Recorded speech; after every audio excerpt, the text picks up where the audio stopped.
Probinsyanang dalaga na lumuwas ng Maynila para makapagtrabaho. Inalok ng amo na magbuntis sa asawa nito. Wenny, mahina pero mariin ang boses nito. May hihilingin ako sa'yo. Isang bagay na ikaw lamang ang makakagawa para sa akin. Naguluhan si Wenny. Hihilingin po? Ano po yun, ma'am? Mas sinigpitan ni Clarice ang hawak. Wenny, gusto kong ikaw ang magdalang tao na magiging anak namin ng asawa ko. Ikaw ang magbuntis para kay Rexander. Dahil sa malaking utang na loob, tinanggap niya ang alok. Ngunit hindi niya inaasahan na may mga matutuklasan pa pala siya dahil sa pasya na ito. At ang natuklasan niyang iyon ang mas lalo pang magpapabago sa kanyang buhay.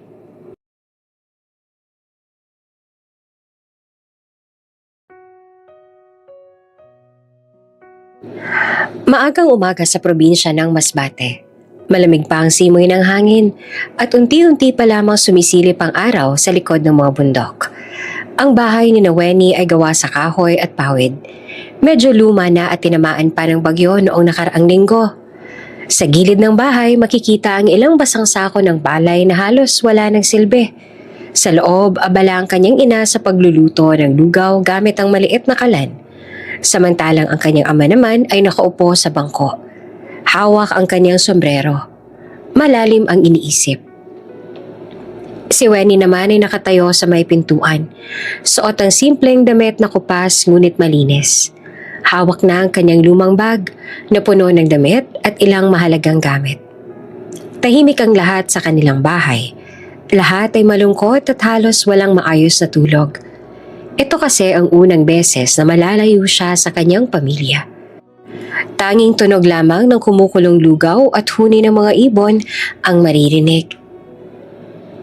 Nay, Tay, mahinang bungad ni Wenny habang pinipigilan ng pag-iyak. Aalis na po ako. Mamaya. Baka hindi niyo na po ako maabutan pag uwi niyo mamaya galing sa bukid. Kailangan ko rin ho kasing umalis ng mas maaga. Napahinto ang kanyang ina at nilingon siya. Kita sa mga mata ng ina ang lungkot at pag-aalala. Anak, lumapit ito at hinaplos ang kanyang mukha. Sigurado ka na ba talaga? Malayo ang Maynila. Baka mahirapan ka roon. Wala kami sa tabi mo para alagaan ka. Tumango naman si Wenny kahit nanginginig ang kanyang labi. Kailangan ko pong gawin to, Nay. Hindi po sapat ang ani. Wala rin po tayong pera. Kailangan ni Bunso ng gamot. Kailangan ko pong tumulong. Hindi po pwede na kayo lang hong gumagawa ng paraan. Nagsalita naman ang kanyang ama.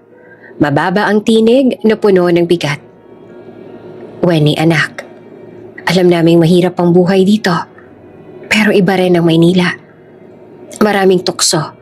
Maraming panganib. Huwag mong kalilimutan ang itinuro namin sa iyo. Maging tapat, mapagkumbaba, at laging magdasal. Umupo si Wenny sa tabi ng kanyang ama at mahigpit na hinawakan ang magaspang nitong kamay. Tay, hindi ko po kayo bibiguin. Ipapadala ko po agad ang unang sahod ko para kay Bunso.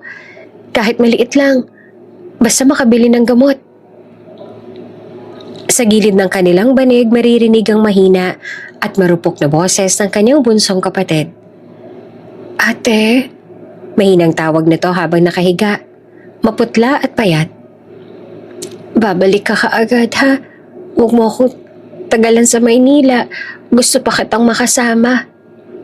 Dali-daling lumapit si Wenny at niyakap ang bunsong kapatid. Mahigpit at puno ng pagmamahal. Oo naman, Bunso. Huwag ka mag-alala.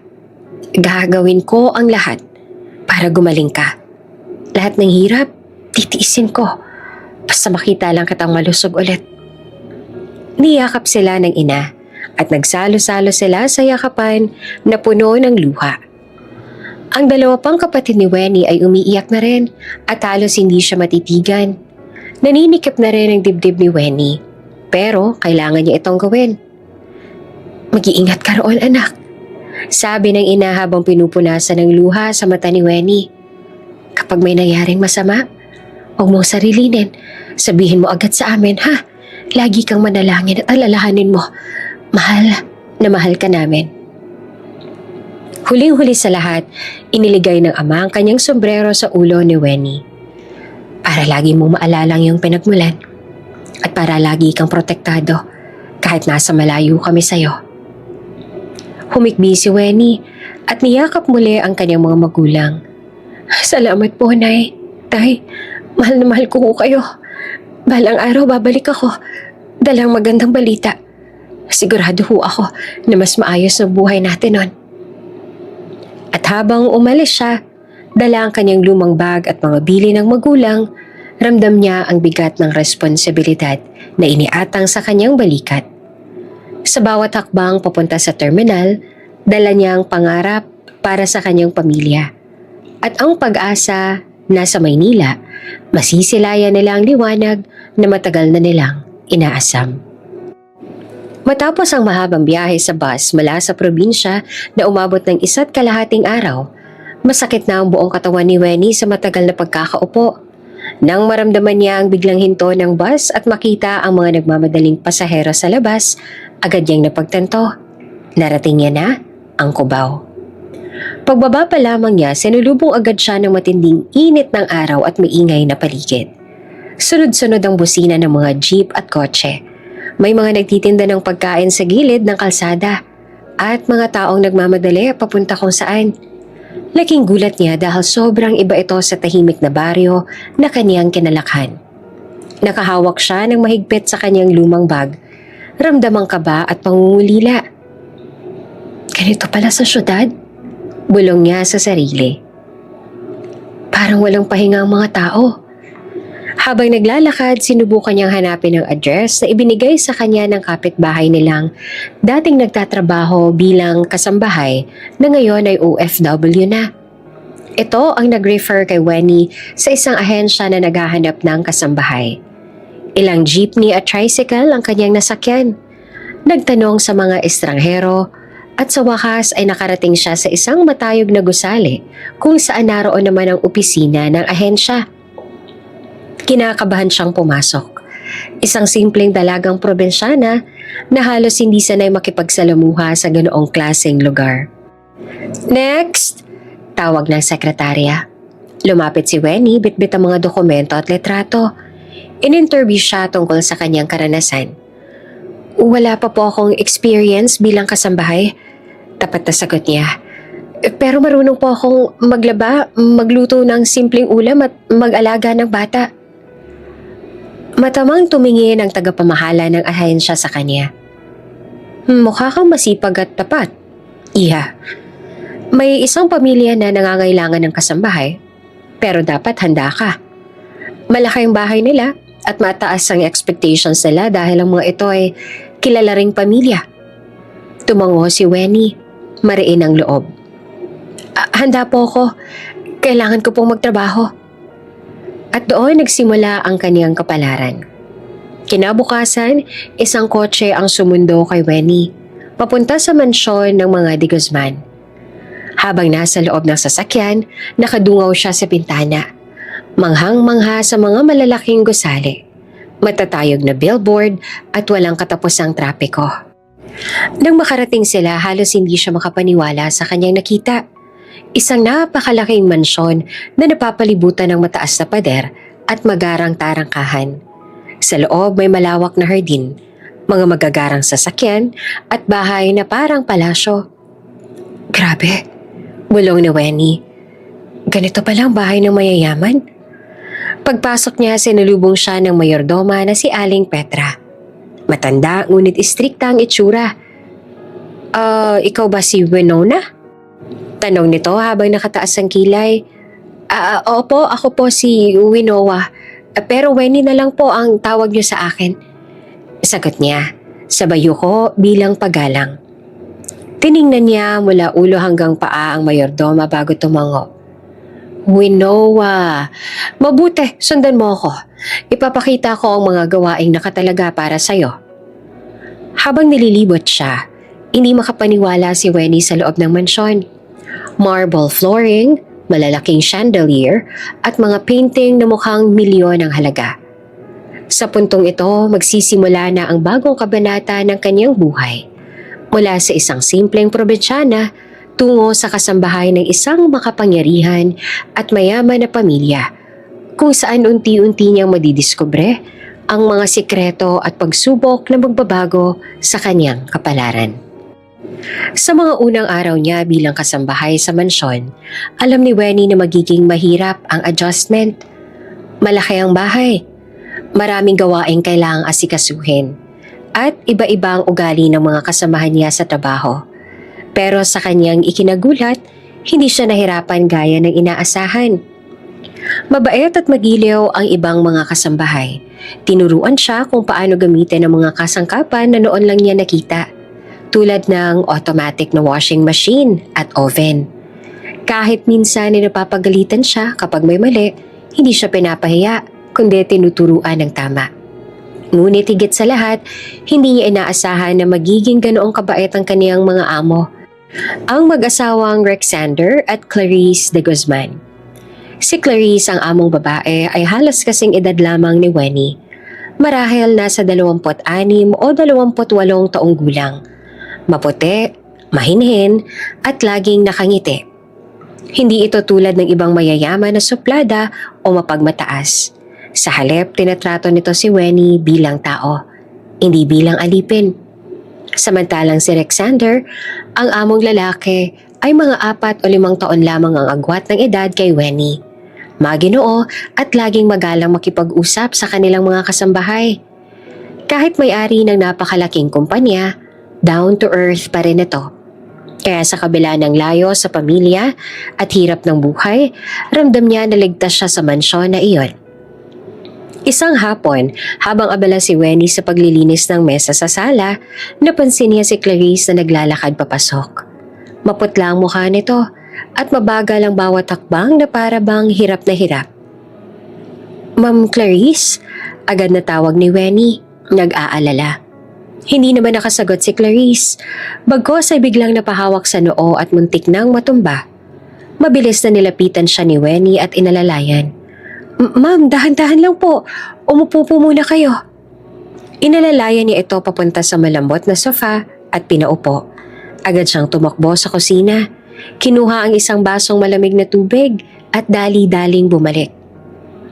"Ma'am, inumin niyo po muna ito." Mahina namang ngumiti si Clarice sa tinanggap ang baso. Salamat, Wenny." Dahan-dahan nitong ininom ang tubig bago ibinaba ang baso sa mesa. "Maayos na po ba kayo, ma'am?" tanong ni Wenny. Nakakunot ang noo sa pag-aalala. Huminga ng malalim si Clarice. "Oo, medyo okay na. Kanina pa masama ang pakiramdam ko kaya bigla akong nahilo. Kung ganun po, mas mabuti po siguro na magpahinga muna kayo. Gusto niyo po ba samahan ko kayo sa silid ninyo?" Tumango naman si Clarice at muling ngumiti. Sige, Wenny. Salamat." Inalalayan ni Wenny ang kanyang amo papunta sa silid nila ang mag-asawa. Dahan-dahan nitong naglakad habang nakaalalay siya sa braso nito. Nang makarating sila sa kwarto, binuksan niya ang ilaw at inayos ang kama. Sige po ma'am, higa na kayo. Magpahinga muna kayo." Sumunod si Clarice at dahan-dahang humiga sa malambot na kama.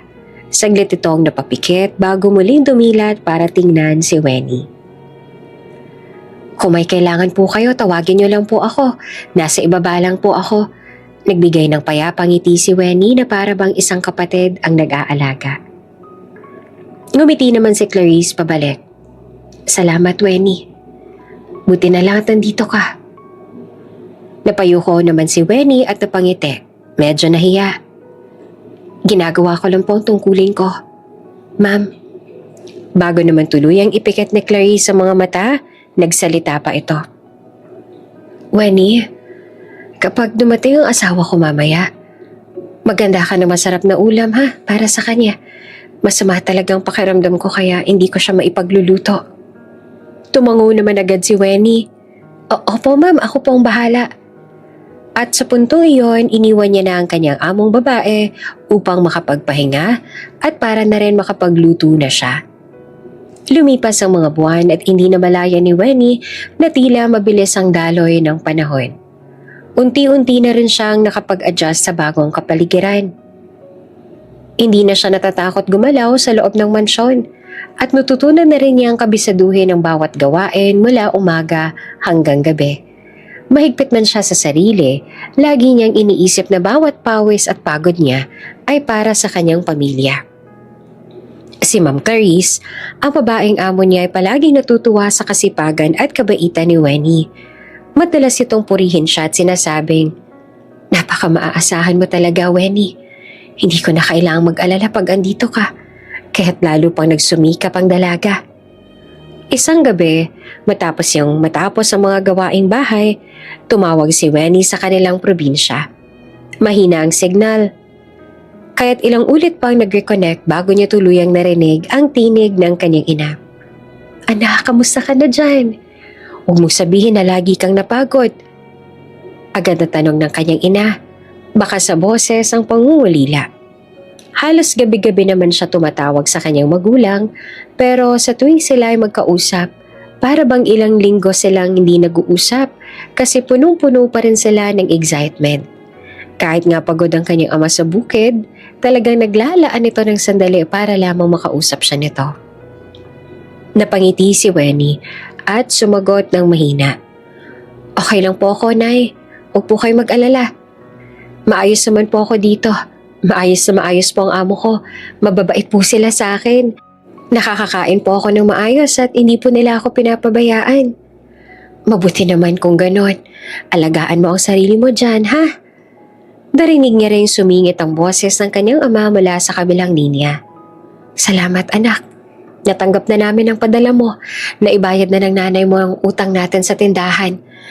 Nakabili na rin kami ng gamot para sa kapatid mo. Malaking ginhawa na yon para sa amin." Sumingit naman ang bunso niyong kapatid. Mahina ang boses, ngunit puno ng tuwa. "Ate, salamat. Dahil sa'yo may gamot na ako. Mahal na mahal kita, Ate Wenny." "Salamat, ate. Nakabili na ako ng libro para sa subject na kailangan ko," sabi naman ng isa pa niyang kapatid. Hindi na napigilan ni Wenny ang pagtulo ng luha kasi miss na miss niya na talaga ang pamilya niya. "Mahal na mahal ko rin kayo. Kaya ako nandito para sa inyo. Basta magpalakas ka, ha, bunso. At kayong dalawa ni tatay, nay, huwag kayong magpapagod ng sobra sa bukid. Kayo rin dyan, Tina at Lisa. Mag-aral kayong mabuti. Huwag muna kayong magbo-boyfriend, ha." Naramdaman niya ang init ng pagmamahal mula sa kanilang mga salita. Ang kanyang ina ay muling nagsalita. "Mag-iingat ka palagi dyan, anak. Wala man kami sa tabi mo para alagaan ka. Kaya sana bantayan ka ng Panginoon. Miss na miss ka na namin." Pinunasan ni Wenny ang mga luhang tumulo sa pisngi. Pinilit niyang umiti kahit hindi nila iyon nakikita. "Miss na miss ko na rin po kayo. Pero tiisin niyo muna, Nay, Tay. Basta huwag kayo mag-alala. Gagawin ko ang lahat para patuloy akong makapagpadala."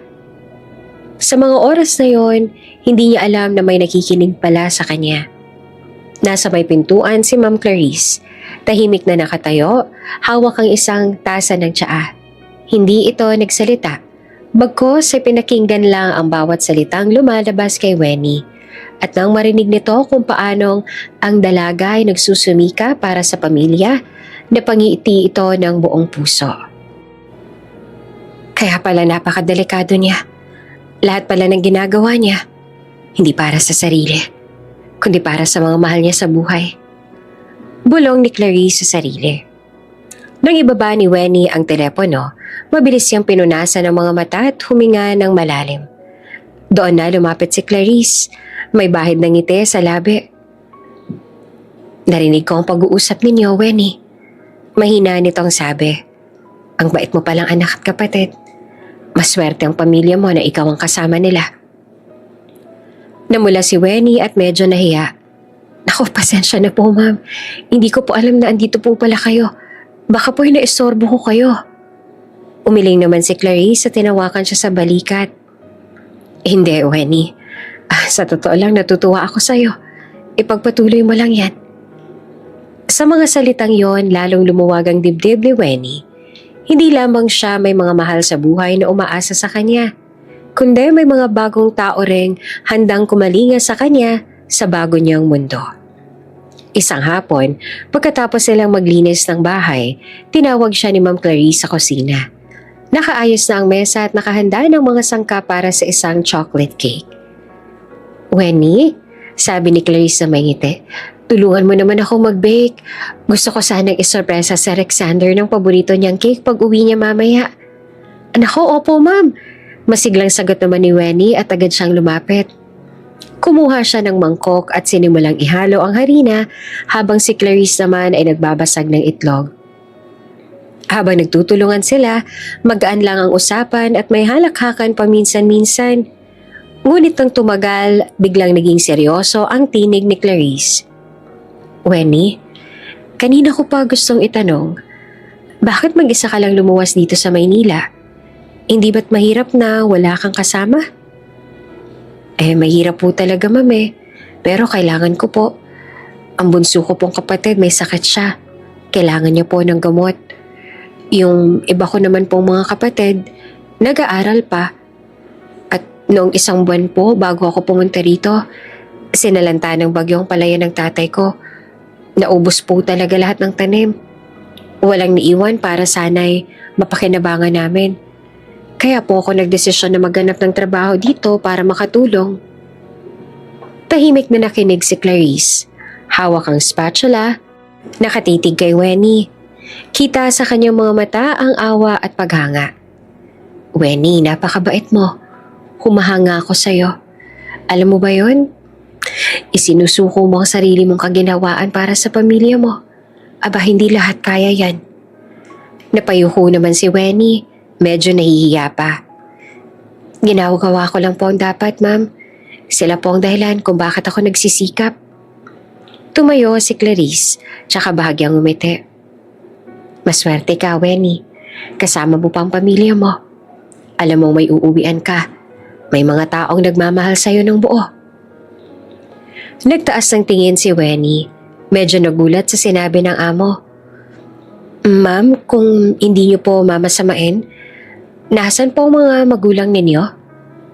Sandali namang natahimik si Clarice bago dahan-dahang sumagot. "Wala na sila. Pareho silang namatay sa isang aksidente sa sasakyan.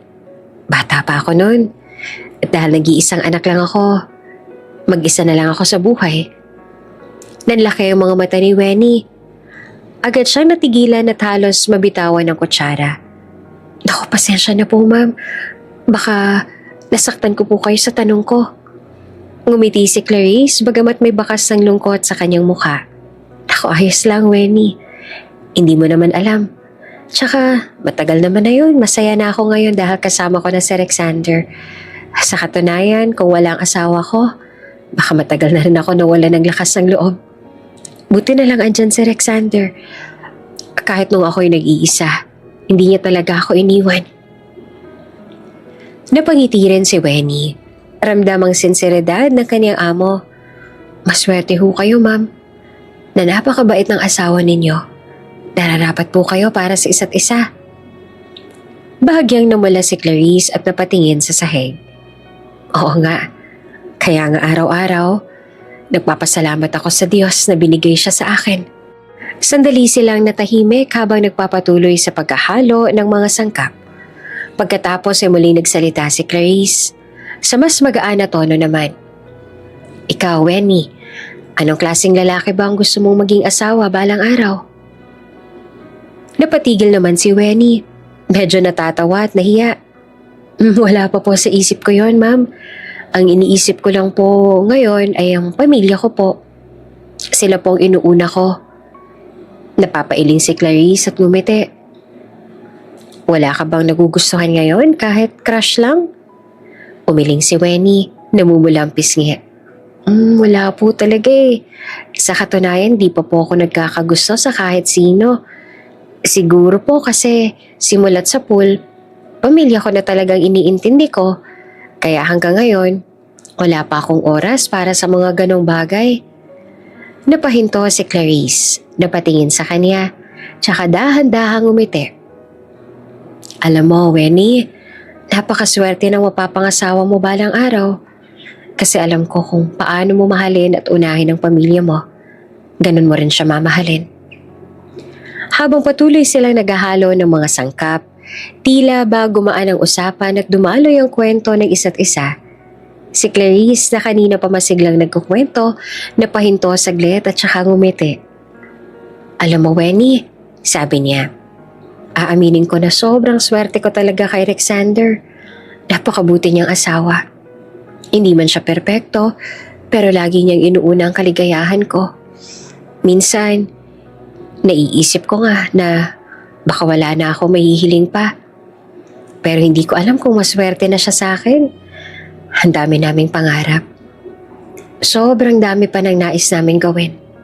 Natigilan ito saglit na pangiti ng malumanay. Ang magkaanak.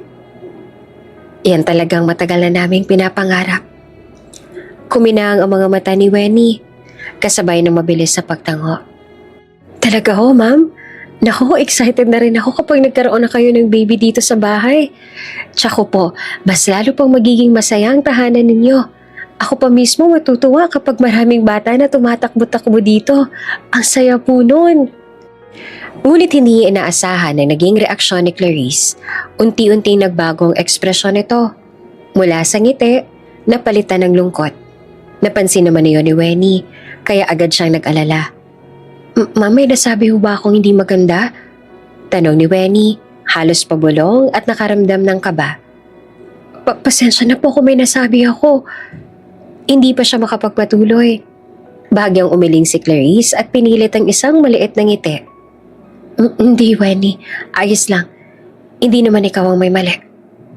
Napatingin si Wenny, nakahinto ang kamay na hawak ang batidor.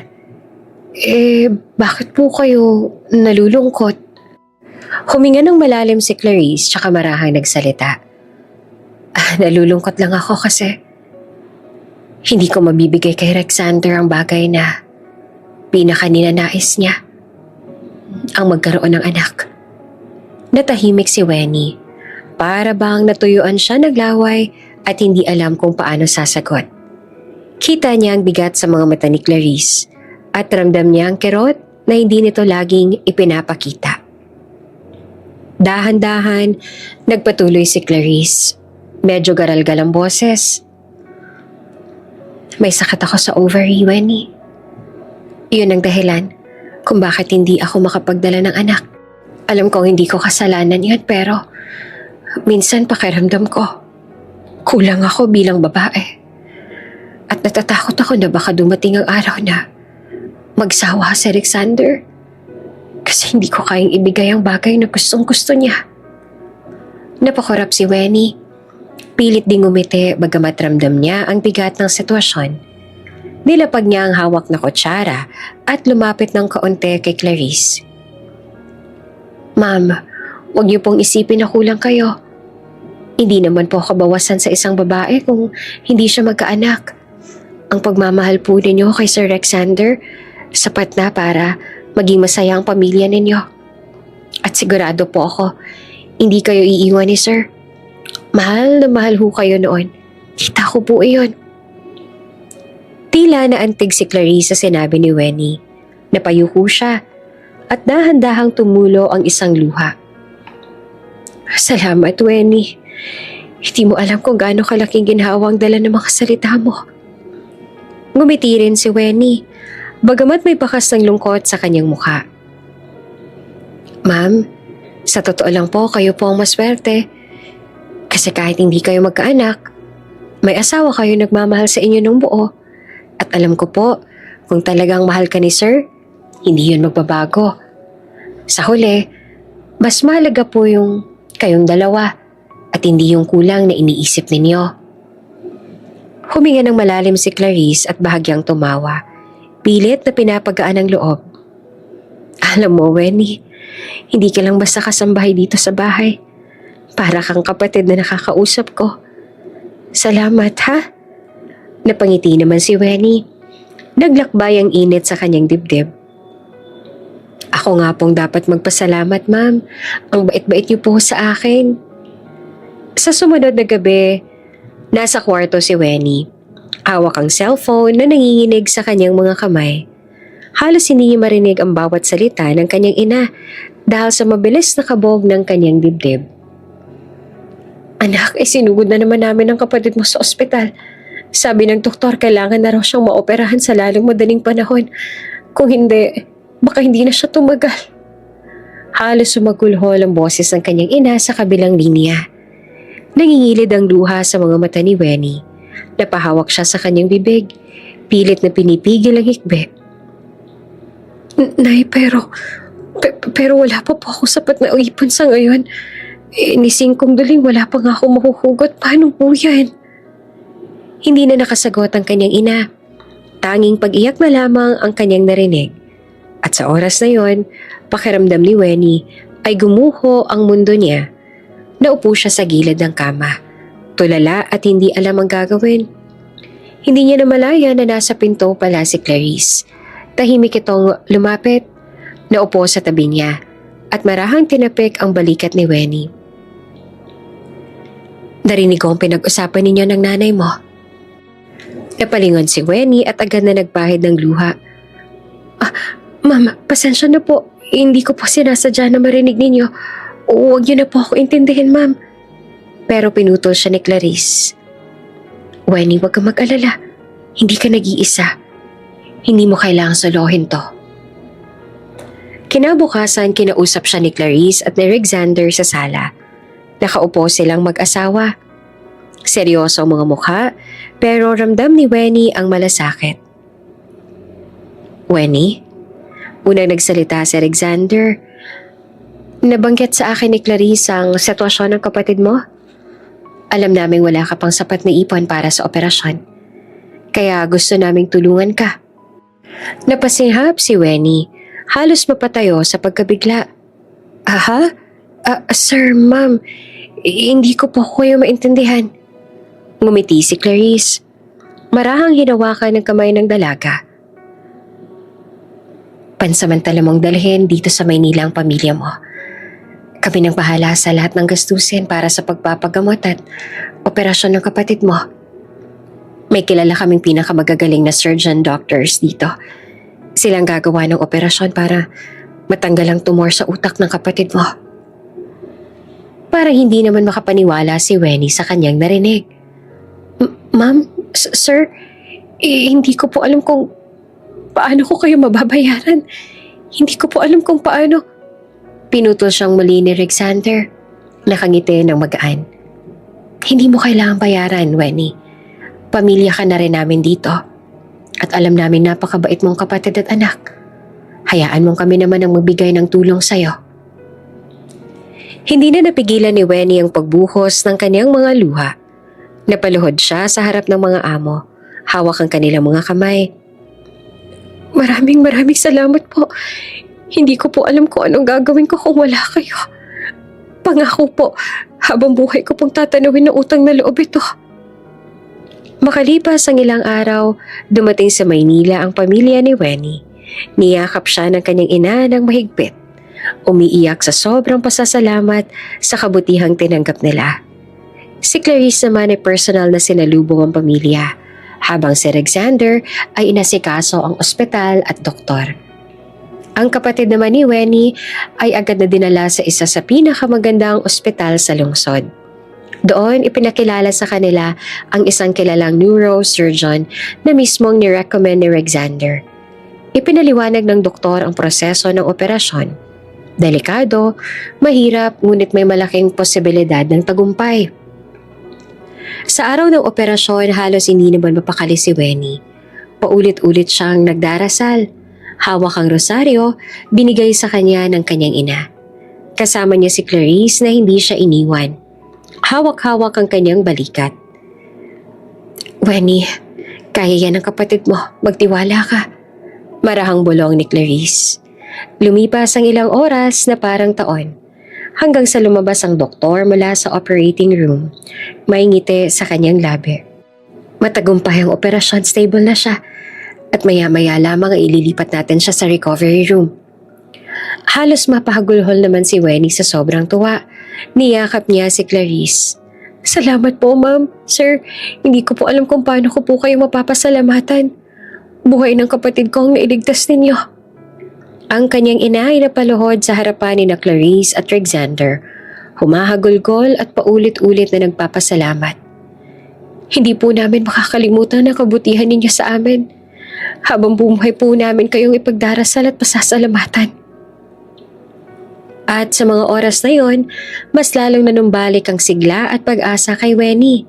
Hindi lamang siya nakahanap ng trabaho sa Maynila, nakahanap din siya ng mga taong tunay na may malasakit.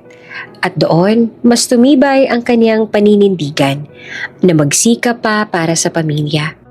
Habang tinitingala ang kanyang mga amo, hindi lang bilang employer kundi bilang tunay na mga biyaya sa kanyang buhay. Gabi iyon natahimik ang buong mansyon ng mga de Guzman. Napansin ni Wenny na parang mas lalo pang nangihina si Ma'am Clarice sa mga lumipas na buwan. Maputla ang mukha nito, mabagal ang hakbang, at pilit lamang ang mga ngiti. Hindi na nakatiis si Wenny kaya't lumapit ito habang inaabot ang baso ng maligamgam na tubig. Ma'am, pasensya na po kung magtatanong ako. Maingat na sabi ni Wenny. Pero masama po bang pakiramdam ninyo? Kasi parang napapansin ko po na nangihina kayo nitong mga nakaraang araw. Imbes na sumagot kaagad, biglang hinawakan ni Clarice ang kamay ni Wenny. Nanlaki naman ang mga mata ni Wenny. Natigilan at mas lalo pang tumingin si Clarice ng diretso sa kanya. Mata na puno ng bigat na lihim. Wenny, mahina pero mariin ang boses nito. May hihilingin sana ako sa'yo. Isang bagay na tanging ikaw lang makakagawa para sa akin. Naguluhan naman si Wenny. Hihilingin po? Ano po yun, ma'am? Mas hinigpitan ni Clarice ang hawak. Wenny, gusto ko sanang ikaw ang magdalang tao na magiging anak namin ng asawa ko. Ikaw ang magbuntis para kay Alexander. Halos mabitawan ni Wenny ang hawak niyang baso sa gulat. Ma'am? Hindi siya makapaniwala sa narinig. Ngumiti si Clarice ng malungkot at puno ng pangungulila. Alam kong mahirap paniwalaan. Pero alam ko ng kalagayan ko. Dahil sa sakit ko, hindi ako magkakaanak. At iyon ang pinakamalaking pangarap ng asawa ko. Ang maging ama. At iyon ay hindi ko maibibigay. Naramdaman ni Wenny ang bigat ng hininga niya. Gusto niyang alisin ang kamay ngunit mahigpit ang kapit ni Clarice. Ma'am, bakit po ako? Bakit po ako napili ninyo? Dahil pinagkakatiwalaan kita. Mabilis na sagot ni Clarice. Halos may luha sa mga mata. Alam ko ang puso mo, Wenny. Alam ko kung gaano ka kamahal ng pamilya mo. Kung gaano mo silang kamahal. Kung paano ka nagsasakripisyo para sa kanila. At walang ibang mas makakagawa nito kundi ang isang katulad mo. Kung dumating man ang araw na kailangan kong iwan si Alexander, ayokong mag-isa siya. Gusto ko may kasama siyang pamilya. At gusto ko, ikaw ang maging daanon. Umiling si Wenny, litong-lito. Ma'am, hindi ko po alam kung kaya ko. Hindi ko po alam kung tama. Asawa niyo ho siya. Kasal ho kayo at pinutol siya ni Clarice. Hindi mo ako papalitan, Wenny. Hindi. Mahal ako ni Alexander at mahal ko siya. Nang hinihiling ko lang, eto pa rin ang pangarap naming dalawa. Kung hindi ko kayang ibigay yon, hayaan mong piliin ko kung sino ang gagawa nito para sa kanya. Huwag kang mag-aalala. Babayaran naman kita ng malaking halaga. Hindi makasagot si Wenny. Parang biglang bumigat ang paligid. Parang binabalot ng utang na loob ang kanyang dibdib. Utang na loob na iniligtas ng mag-asawa ang buhay ng kanyang kapatid. Na tinulungan silang lahat. Na tinanggap siya sa tahanan nila bilang higit pa sa isang kasambahay. Ma'am, halos pabulong ang tinig niya. Nanginginig. Hindi ko po alam ang sasabihin. Ngumiti si Clarice kahit nangingilid ang luha. Hindi mo kailangang sumagot ngayon. Pag-isipan mo lang, Wenny. Para sa akin. Para kay Alexander. Para sa pamilyang hindi ko kayang ibigay. Pero baka kaya mong tuparin. Natahimik si Wenny. Wala siyang nasabi, kundi marahang tumango habang pinipigilan ng pagtulo ng kaniyang luha. At sa gabing iyon, ramdam ni Wenny ang isang bagyong paparating. Isang pasyang maaaring magbago, hindi lamang ng kanyang buhay, kundi ng buhay ng lahat ng taong minamahal niya. Hindi mawala sa isip ni Wenny ang naging alok ni Ma'am Clarice. Gabi-gabi iniisip niya iyon. Paulit-ulit na bumabalik sa kanyang pandinig ang mga salitang binitiwan ng kanyang amo. Gusto kong ikaw ang magdalang tao ng magiging anak namin. Kahit anong pilit niyang ipikit ang mga mata, hindi siya dinadalaw ng antok. Tila ba pinipiga ng konsensya at pagkalito ang kanyang dibdib. Ilang beses niyang sinubukan na tawagan ng kanyang mga magulang para sana ikwento ang lahat. Pero sa tuwing maririnig niya ang boses ng mga ito, bumabalik ang takot. Hindi niya alam kung anong magiging reaksyon nila. Baka magalit, baka hindi siya maintindihan, baka isipin nilang masyado siyang naligaw ng landas. Paano kung hindi nila matanggap? Bulong niya minsan sa sarili, habang nakatingin sa dilim ng kanyang silid. Paano kung isipin nilang masama akong anak? Dahil doon, ilang araw siyang halos walang tulog. Bumibigat ang kanyang katawan, pero mas mabigat ang iniisip niya. Lagi niyang naaalala ang lahat ng kabutihang natanggap niya mula kay Ma'am Clarice at Sir Alexander. Paano nila tinulungan ang pamilya niya? Paano nailigtas ang buhay ng kanyang kapatid? Isang utang na loob na alam niyang kailanman ay hindi niya mababayaran. Hanggang sa isang hapon, dumating sa mansyon ng magulang ni Sir Alexander. Magalang silang sinalubong ni Clarice. At gaya ng nakasanayan, si Wenny naman ay tahimik na nasa paligid, handang umalalay anumang oras. Ngunit nang marinig niya ang usapan ng mag-asawa, hindi niya napigilang makinig mula sa di kalayuan. Anak, tanong ng ina ni Alexander habang nakaupo sa sala. Kailan niyo ba balak magkaroon ng anak? Hindi na kayo bumabata. Napayuko naman si Clarice at pilit na humingiti. Ma, pinag-iisipan pa namin.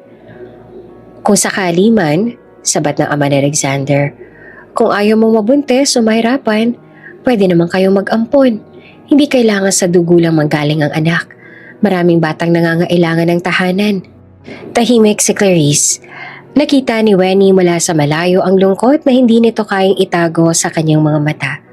Ang lungkot na iyon ang tumarak sa puso ni Wenny. Isang lungkot na puno ng pangarap na hindi matupad, ng pagnanais na hindi kayang maabot.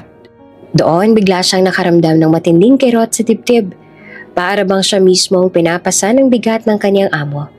At sa mga sandaling iyon, isang desisyon ang unti-unting humubog sa kanyang isipan. Kung ito lang ang paraan para mapasaya sila. Kung ito ang tanging paraan para masuklian ko ang lahat ng kabutihang ibinigay nila sa akin at sa pamilya ko, tatanggapin ko ang alok ni Ma'am Clarice. Humigpit ang hawak ni Wenny sa laylayan ng kanyang palda.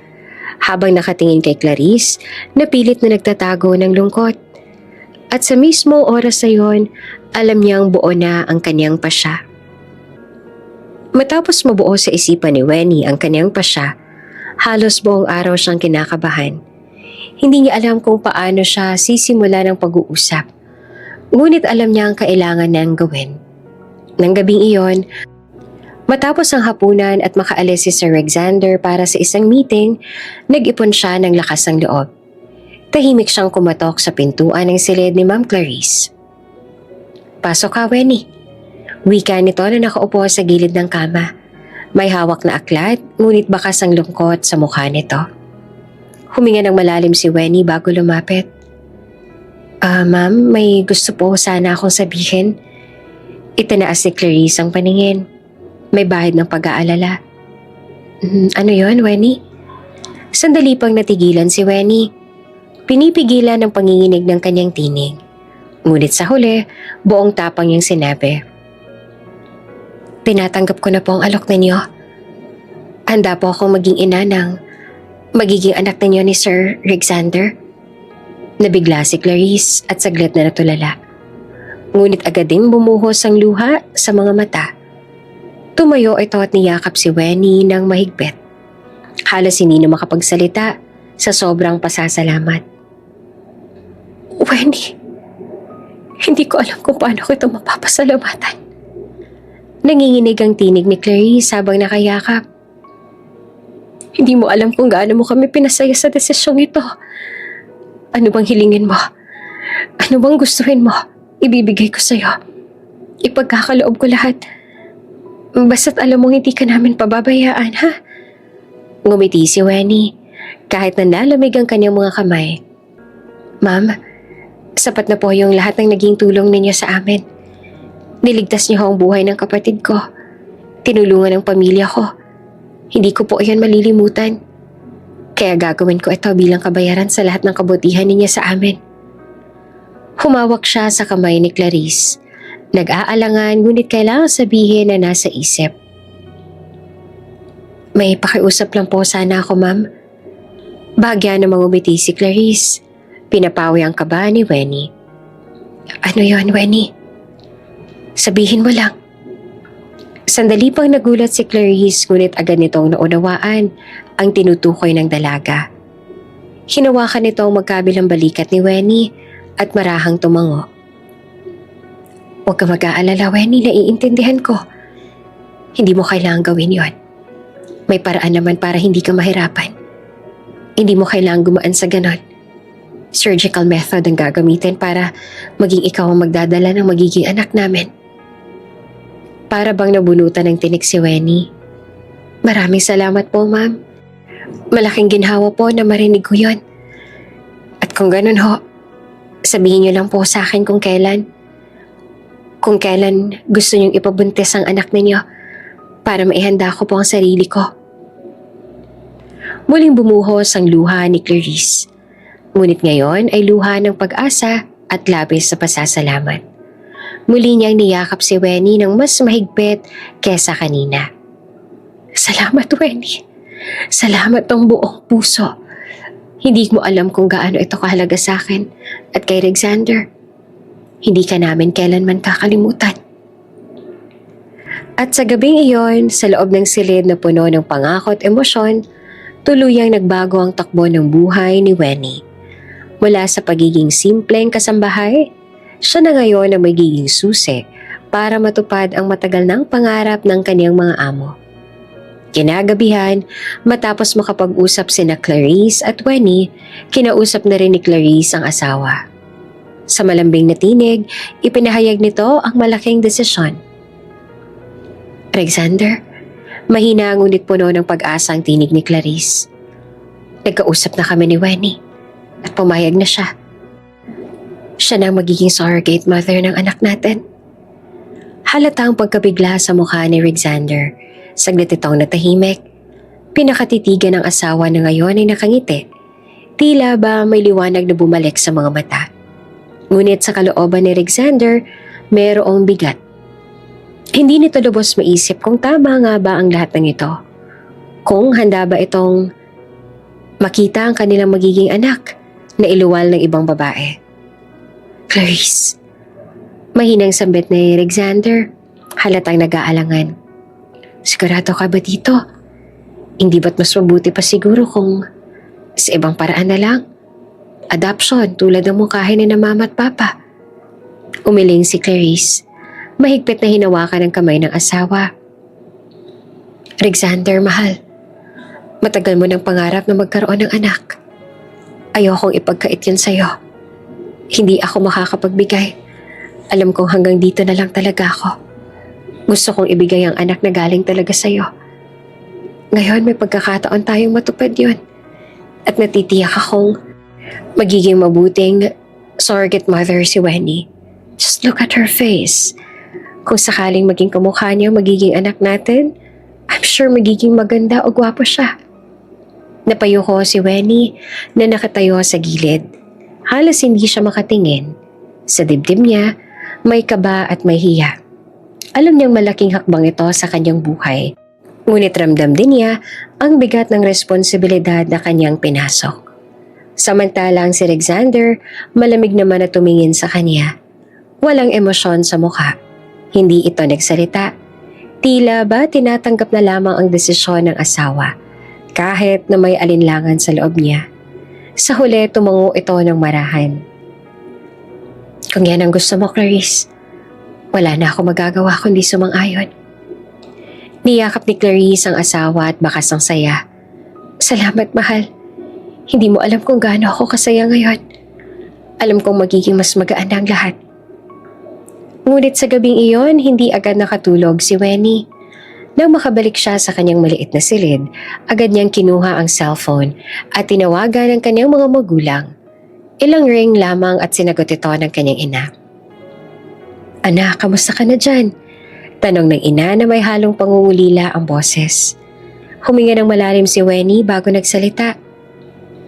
Inay, Itay, may mahalaga po sana akong sasabihin sa inyo. Tungkol po ito kay Ma'am Clarice at Sir Alexander. Tahimik na nakinig ang kanyang mga magulang habang isa-isang ipinaliwanag ni Wenny ang lahat. Kung paanong inalok siya ni Ma'am Clarice. Kung paanong pumayag siya bilang maging surrogate mother na magiging anak ng mag-asawa. Saglit na katahimikan ang bumalot sa kabilang linya bago marinig ni Wenny ang malalim na buntong hininga ng kanyang tatay. Kaya lang pala kayo tinulungan ng mga de Guzman. Kaya nila binayaran ng ospital. Ang gamot ng kapatid mo, may kapalit pala. Anak, nanginginig naman ang tinig ng kanyang ina. Hindi ba't napakabigat naman ang hinihiling nila sa'yo? Paano kung masaktan ka? Paano kung pagsisihan mo yan balang araw? Kagatlabi si Wenny, halos mangilid ang kanyang luha. Inay, tay, hindi po nila ako pinilit, kusang loob ko po itong tinanggap. Bukal po ito sa loob ko.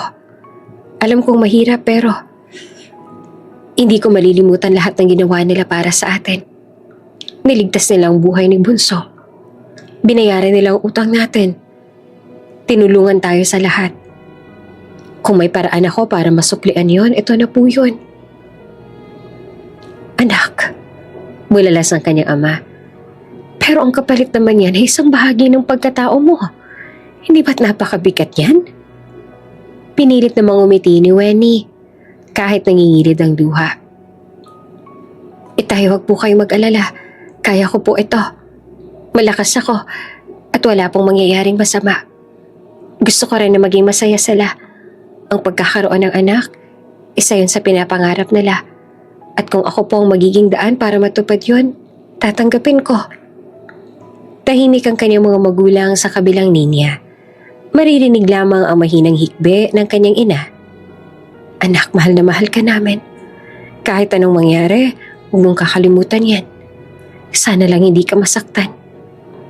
Ngumiti naman si Wenny kahit mabigat ang dibdib. Huwag po kayo mag-alala, Nay, Tay. Kakayanin ko. Para po sa kanila.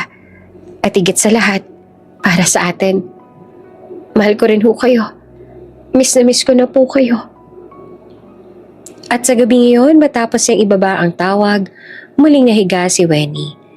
Ngunit imbes sa payapa, ang kanyang dibdib ay puno ng bigat. Isang bigat na dulot ng pasyang magbabago ng kanyang buong buhay. Ilang araw ang lumipas matapos ang naging pag-uusap nila na Clarice, Alexander at Wenny. Ipinatawag ng mga magulang ni Alexander si Wenny upang makausap ng masinsinan. Tahimik lamang siya habang nakatayo sa harapan ng mga ito. Bakas ang kaba sa kanyang mukha. Nasa tabi niya si Clarice, na handang ipagtanggol siya anumang oras. Matiim ang tingin ng ina ni Alexander kay Wenny bago nagsalita. Miss Wenny, gusto lang naming malaman. Sigurado ba kaming matinukang tao? Hindi ba't napakalaking desisyon nito? Hindi biro ang ipagdadala ang magiging apo namin. Oops! May break muna. Gusto mo bang ma-shoutout dito sa channel ni Ate Jane?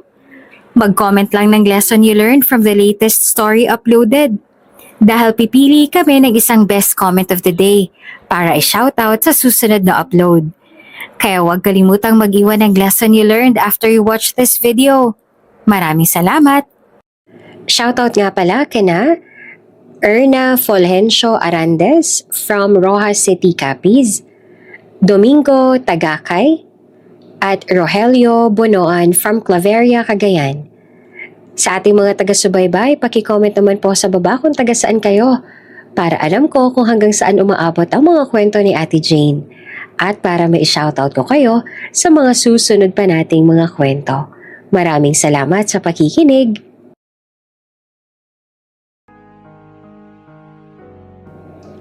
Halos hindi naman makapagsalita si Wenny sa bigat ng tanong.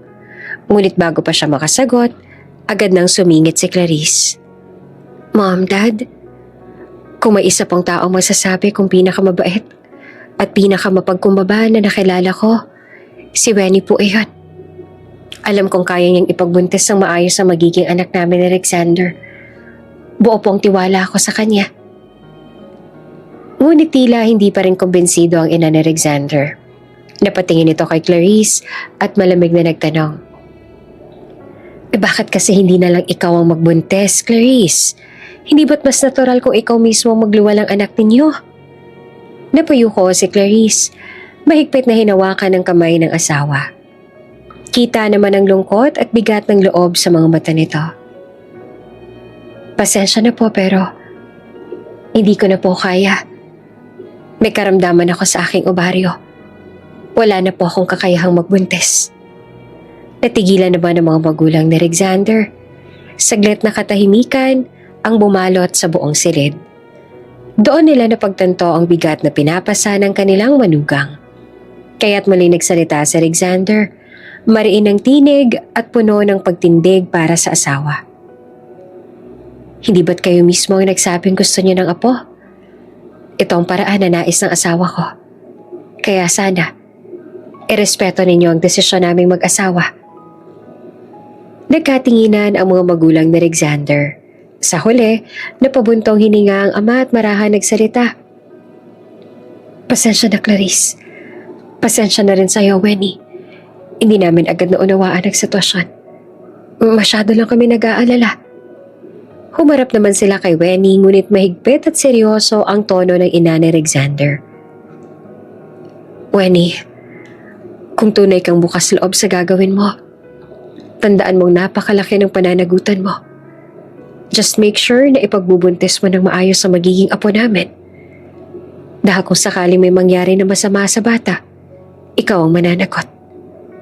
Saglit na natigilan si Wenny, ngunit itinuwid niya ang kanyang likod at buong respeto na tumango. Nangangako po ako sa inyo. Gagawin ko po ang lahat para maging ligtas at maayos ang pagbubuntis. Hindi ko po kayo bibiguin. Tahimik ang lahat matapos ang kanyang sagot.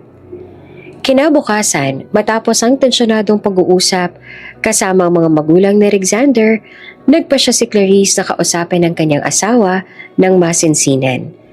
Nasa kanilang silid sila. Tahimik, tanging mahina lamang na ugong ng aircon ang maririnig. Rex, mahinahon na bungad ni Clarice habang nakaupo sa gilid ng kama. Naayos ko na ang lahat. Nakausap ko ng mga doktor na tutulong sa atin. The process will begin soon. Nag-angat ang tingin si Alexander. Halatang hindi pa rin komportable sa ideya. Clarice, sigurado ka ba talaga rito? You know this isn't just about science. This is our life. And Wenny's life too. Hinawakan ni Clarice ang kamay niya at mariing tumingin sa mga mata nito. I know, pero ito lang ang paraan para matupad ang pangarap natin, Rex. Ang pangarap nating magkaroon ng anak. At alam kong handa si Wenny. Nakita mo naman, di ba? She accepted it wholeheartedly. Don't you think this is destiny giving us another chance? Saglit na tahimik si Alexander, pero sa huli, tumango rin siya. Bagamat bakas ang bigat ng loob. Samantala kay Wenny sa kanyang silid, paulit-ulit na nakatitig si Wenny sa papel na inaabot ng mga doktor, consent forms, schedule ng operasyon, at listahan ng paghahanda na kailangan niyang sundin. Kabilang dito ang kompletong medical examination, ilang linggong hormone therapy para maging handa ang kanyang katawan, at mahigpit na pagbabawal sa ilang pagkain at aktibidad. Habang binabasa niya iyon, hindi niya maiwasang manginig ang mga kamay niya. Pero sa tuwing maiisip niya ang kapatid na nailigtas dahil sa tulong ng mag-asawa at ang lungkot sa mga mata ni Ma'am Clarice tuwing napag-uusapan ang pagkakaroon ng anak, napapatibay muli ang kanyang loob. Sa mga sumunod na araw, dumaan si Wenny sa mga check-up. Sinamahan siya mismo ni Clarice sa ospital. Laging hawak ang kanyang kamay. "Don't be afraid, Wenny. You're not alone in this journey." Bulong ni Clarice sa kanya na para bang ina na nag-aalaga sa sariling anak. Bago ang araw ng procedure, isang gabi ay nagdasal si Wenny ng taimtim. Lumuhod siya sa tabi ng kanyang kama. Hawak ang maliit na rosaryo ng kanyang ina. "Panginoon, sana po bigyan niyo ako ng lakas ng loob. Hindi lang po ito para sa akin, kundi para sa kanila. Para kay Ma'am Clarice at Sir Alexander." At sa huling gabi bago ang procedure, inihanda niya ang sarili. Hindi lang pisikal, kundi pati emosyonal at espiritual. Sa awa ng Diyos, naging matagumpay ang lahat. Matapos ang ilang buwan ng proseso at pagsusuri, lumabas ang doktor mula sa laboratorio na may dalang resulta. Hawak nito ang puting folder at nakangiting tumingin kina Clarice at Alexander. "Mrs. Guzman, Mr. Guzman, positive ang result." Masayang sabi ng doktor. "Nasa sinupupunan na ni Miss Wenny ang embryo. Congratulations! Magiging parents na po kayo." Parang nawala ang lahat ng bigat at kaba sa dibdib ni Clarice. Naluha agad siya at halos mapayakap ng mahigpit kay Wenny. "Salamat! Salamat, Wenny! Hindi ko alam kung paano ko maipapahayag ang pasasalamat ko sa'yo. Ikaw ang naging daan ng pangarap namin ni Alexander." Mahigpit ang yakap niya, puno ng galak at pag-asa. Hindi naman nakapagsalita si Wenny agad, ngunit napangiti siya. Dama ang init ng yakap at taos-pusong saya ni Clarice. Nang lumingon siya kay Alexander, nakita niyang kahit mahigpit at seryoso ang mukha nito, bahagya itong umiti. Isang simpleng tipid na ngiti, ngunit sapat na upang magbigay ng kahit kaunting ginhawa sa kanya. "Thank you, Wenny." Mahina ngunit malinaw na sabi ni Alexander. Napaiyak naman si Clarice sa sobrang saya. Hawak-hawak ang kamay ni Wenny. "Hindi lang ako masaya para sa sarili ko. Mas masaya ako kasi ikaw ang kasama ko sa paglalakbay na to. Alam kong kaya mo, Wenny. Malakas ka at mabuti kang tao." Kinagabihan, hindi napigilan ni Wenny na tawagan ang kanyang mga magulang. Nanginginig ang kanyang boses habang sinasabi ang balita. "Nay, Tay, naging successful po. Pinagbubuntis ko na po ang magiging anak ni Ma'am Clarice at Sir Alexander." Nagkaroon ng mahabang katahimikan sa kabilang linya. Hindi agad nakasagot ang kanyang mga magulang. Tila hindi alam kung matutuwa ba o mangingilabot sa narinig. "Anak," mahinahong sagot ng kanyang ama. "Hindi namin alam kung anong mararamdaman namin ngayon. Masaya kami ng iyong inay na natupad mo ang nais nila. Pero hindi ko maiwasang mag-alala. Anak ka pa rin namin." "Nay, Tay," sagot ni Wenny, pinipigilang mangilid ang luha. "Huwag na ho kayo mag-alala. Ginawa ko ito ng bukal sa loob ko. Kung hindi ho dahil sa kanila, baka hindi na nabuhay ang kapatid ko ngayon. Ito ang paraan ko para suklian lahat ng kabutihan nila sa atin. At saka, masaya ho ako na ako nakatulong sa pangarap nila." Napabuntong hininga ang kanyang ina at kahit bakas ang pangamba, sinikap nitong maging matatag. "Basta anak, mag-iingat ka palagi, ha? Tandaan mong nandito lang kami. At kahit anong mangyari, mahal na mahal ka namin." Ngumiti naman si Wenny kahit namumugto ang mga mata. "Mahal na mahal ko rin po kayo." Hindi maikakaila ang sigla ni Clarice. Halos araw-araw kinakausap nito ang tiyan ni Wenny, kahit hindi pa ito halata. Palagi rin niyang pinapaalala kay Wenny na magpahinga at kumain ng masustansya at halos hindi na nga siya pinapakilos sa mansyon. Sadyang mapilit lang si Wenny kasi kasambahay siya dito. At si Wenny, bagamat may halong kaba at lungkot na hindi niya lubos maintindihan, ay patuloy na nagpapasalamat sa Diyos. Salamat po, Panginoon, dahil binigyan ninyo ng magandang simula ang lahat. Sana hanggang dulo maging maayos. Hindi naging madali ang unang mga buwan ng pagbubuntis ni Wenny. Halos araw-araw ay nakararanas siya ng matinding morning sickness. Nasusuka, nahihilo, at madalas walang ganang kumain. Sa bawat pagkahingal niya, laging nariyan si Ma'am Clarice. Nakahanda siyang damayan at gabayan. Wenny, umupo ka muna. Huwag mong pilitin ang sarili mo. Malumanay na sambit ni Clarice habang iniaabot sa kanya ang isang basong tubig. Eto, nakakatulong yan sa pagsusuka. Kahit nahihirapan, napangiti naman si Wenny. Salamat po, ma'am. Kung wala ho kayo, baka hindi ko ho kayanan ito. Hindi ko ho alam na ganito pala kahirap ang magdala ng bata. Hinaplos ni Clarice ang kanyang kamay at tumitig sa kanya na para bang may nakikitang kapatid sa kanya. Hindi isang kasambahay. Hindi ka nag-iisa, Wenny. Tandaan mo yan. Kasama mo ako sa bawat hakbang. Sa mga sandaling iyon, ramdam ni Wenny na tunay siyang may kakampi. Ngunit sa kabilang banda, naroon naman si Sir Alexander. Malamig, halos walang imik tuwing nandyan siya. Kahit anong pagsusumikap niyang bumate o umiti sa amo, simple at matipid na tangulang ang tugon nito. Kung minsan, nadarama ni Wenny ang bigat ng pananahimik na Alexander, ngunit agad niya rin binabaliwala. Hindi na mahalaga kung hindi niya ako kinakausap. Ang mahalaga, masaya si Ma'am Clarice. Para sa kanya ko ginagawa ang lahat ng to. Isang malamig na umaga, bumalik si Alexander mula sa silid nila.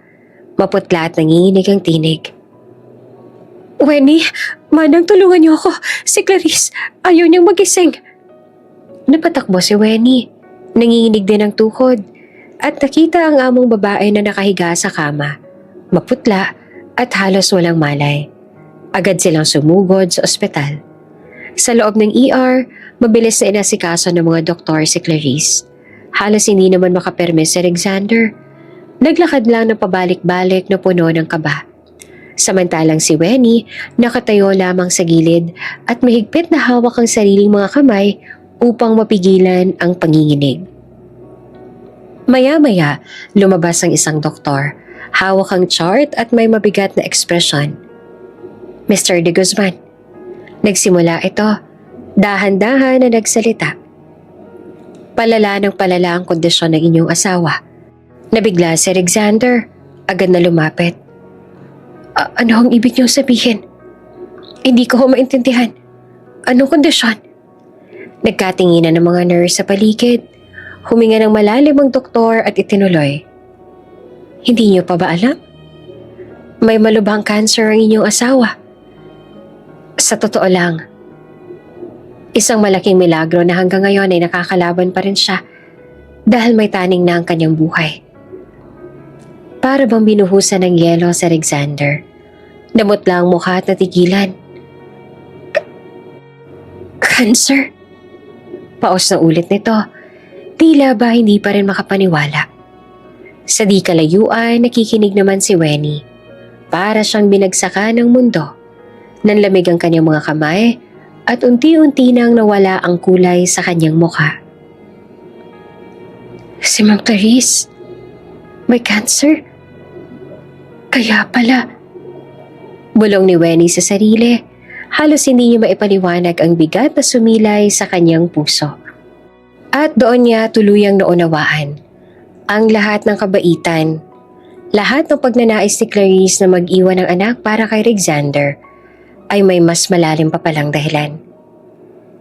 Tahimik ang buong silid ng ospital nang payagang makapasok si Alexander sa piling ng asawa. Nakahiga si Clarice. Maputla ang ngunit may mahinang ngiti nang makita ang asawang pumasok. Kasunod nito, dahan-dahan din pumasok si Wenny.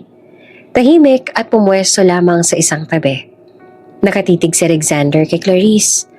Mga matang puno ng lungkot at pagtataka. Hindi nito alam kung paanong sisimula ng mga salita, ngunit hindi na nito napigilan. Clarice, may nang sambit nito ngunit nanginginig ang tinig. Bakit hindi mo sinabi sa akin? Bakit itinago mo ang sakit mo? Kumibot ang labi ni Clarice, halatang nagpipigil ng luha. Huminga ito ng malalim bago sumagot. Ayoko makita ka nahihirapan, Rex. Ayokong dagdagan ng bigat ng buhay mo. Napatigil si Alexander. Hindi siya makapaniwala. Bigat ng buhay ko, Clarice. Ikaw ang buhay ko. Dapat alam ko.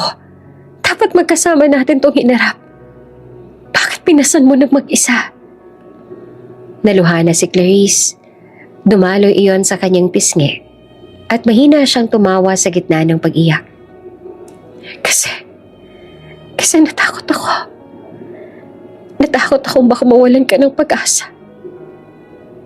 Ayoko makita kang malungkot at nahihirapan, Alexander. Nangako ako na sasamahan kita sa saya. Ayoko na ako maging dahilan ng kalungkutan mo. Napailing si Alexander. Nilapitan ng asawa at mahigpit na hinawakan ng kamay nito. Dapat sinabi mo pa rin sa akin, Clarice. Karapatan kong malaman ang pinagdadaanan mo. Sana sinabi mo sa akin nang sa ganun ay madamayan kita. Dahil ganun ang ginagawa ng mag-asawa, hindi ba? Sa sulok na nahimik si Wenny, pinipigilan na mapaluha. Ramdam niya ang bigat ng sitwasyon. At ngayon ay malinaw na sa kanya kung bakit ganoon na lamang ang kagustuhan ni Clarice na may anak sila. Patawarin mo sana ako, Alexander. Alam ko na hindi na ako magtatagal sa mundo na to. At hindi ako nagsisisi na hindi ko agad sinabi sa iyo dahil sa mga nalalabing araw ko na lang kitang makikitang malungkot at hindi habang lumalaban pa ako. Nagpatuloy si Clarice. Halos bulong na ang tinig. Gusto ko sanang iwan ka ng isang parte ko, Rex. Kung sakaling dumating ang araw na hindi na ako magigising, gusto ko merong alaala na magpapaalala sa'yo. Isang anak na pareho nating pinapangarap. Hindi naman nakasagot si Alexander. Napahigpit na lamang ang hawak nito sa kamay ng asawa. Kita naman sa mukha nito ang galit. Hindi sa asawa, kundi sa sakit na dahan-dahang kumikitil sa buhay nito. Lumapit si Wenny at marahang inalalayan ng ulo ni Clarice. Ma'am, huwag na ho kayo magsalita ng masyadong mabigat.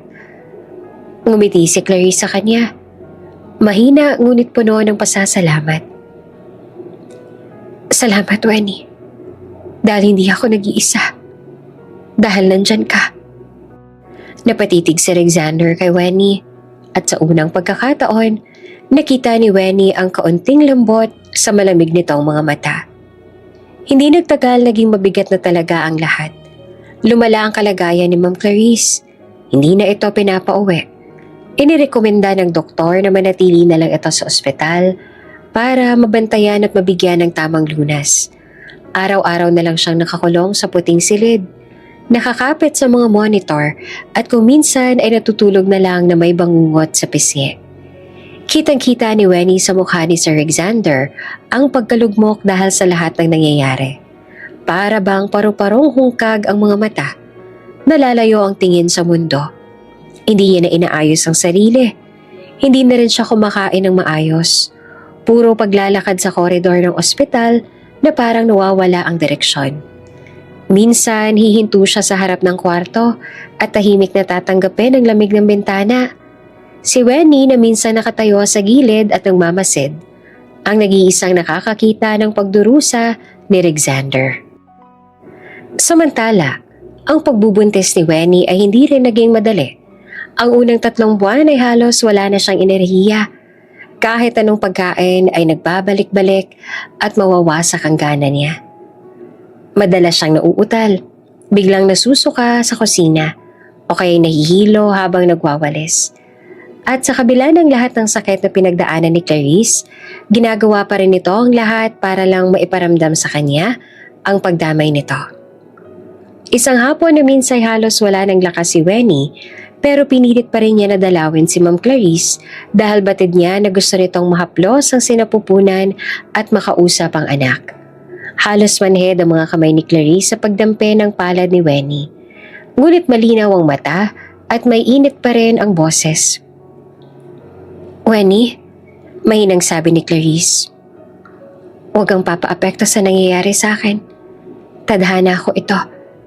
Ito ang kapalaran ko. Hindi mo dapat pabayaan ang bata sa sinapupunan mo. Siya ang dapat mo unahin ngayon. Napailing si Wenny. Hindi maiwasang pumikit dahil sa bigat ng damdamin. Ma'am, pero pakinggan mo muna ako. Patuloy ni Clarice, pilit na nakangiti. Gusto kong maging malusog ang anak na ilalabas mo. Gusto kong siya ang magbibigay ng pag-asa sa ama niya. Sir Alexander, kaya't please alagaan mo siya. Huwag kang magpapabaya. Huwag mo akong alalahanin. Huwag mong pabayaan ang sarili mo dahil sa awa o dahil sa takot.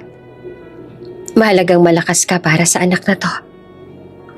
Nakita ni Wenny ang luha sa mga matang pilit pinipigil ni Clarice.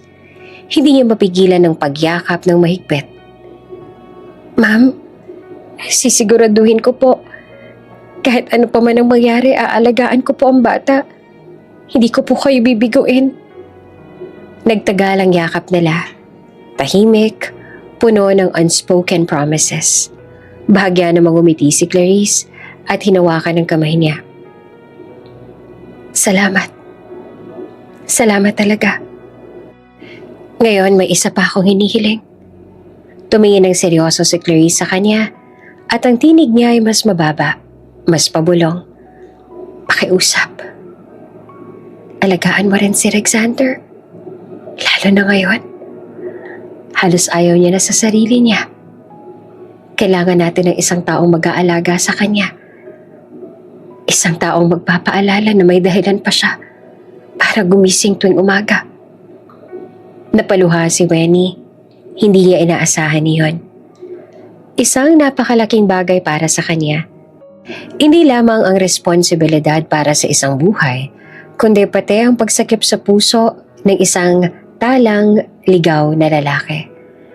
Lumipas ang mga araw at gabi na puno ng clinic visits, vitamins, pagbabawal sa pagod at paggalaw, at mahigpit na pag-aalaga.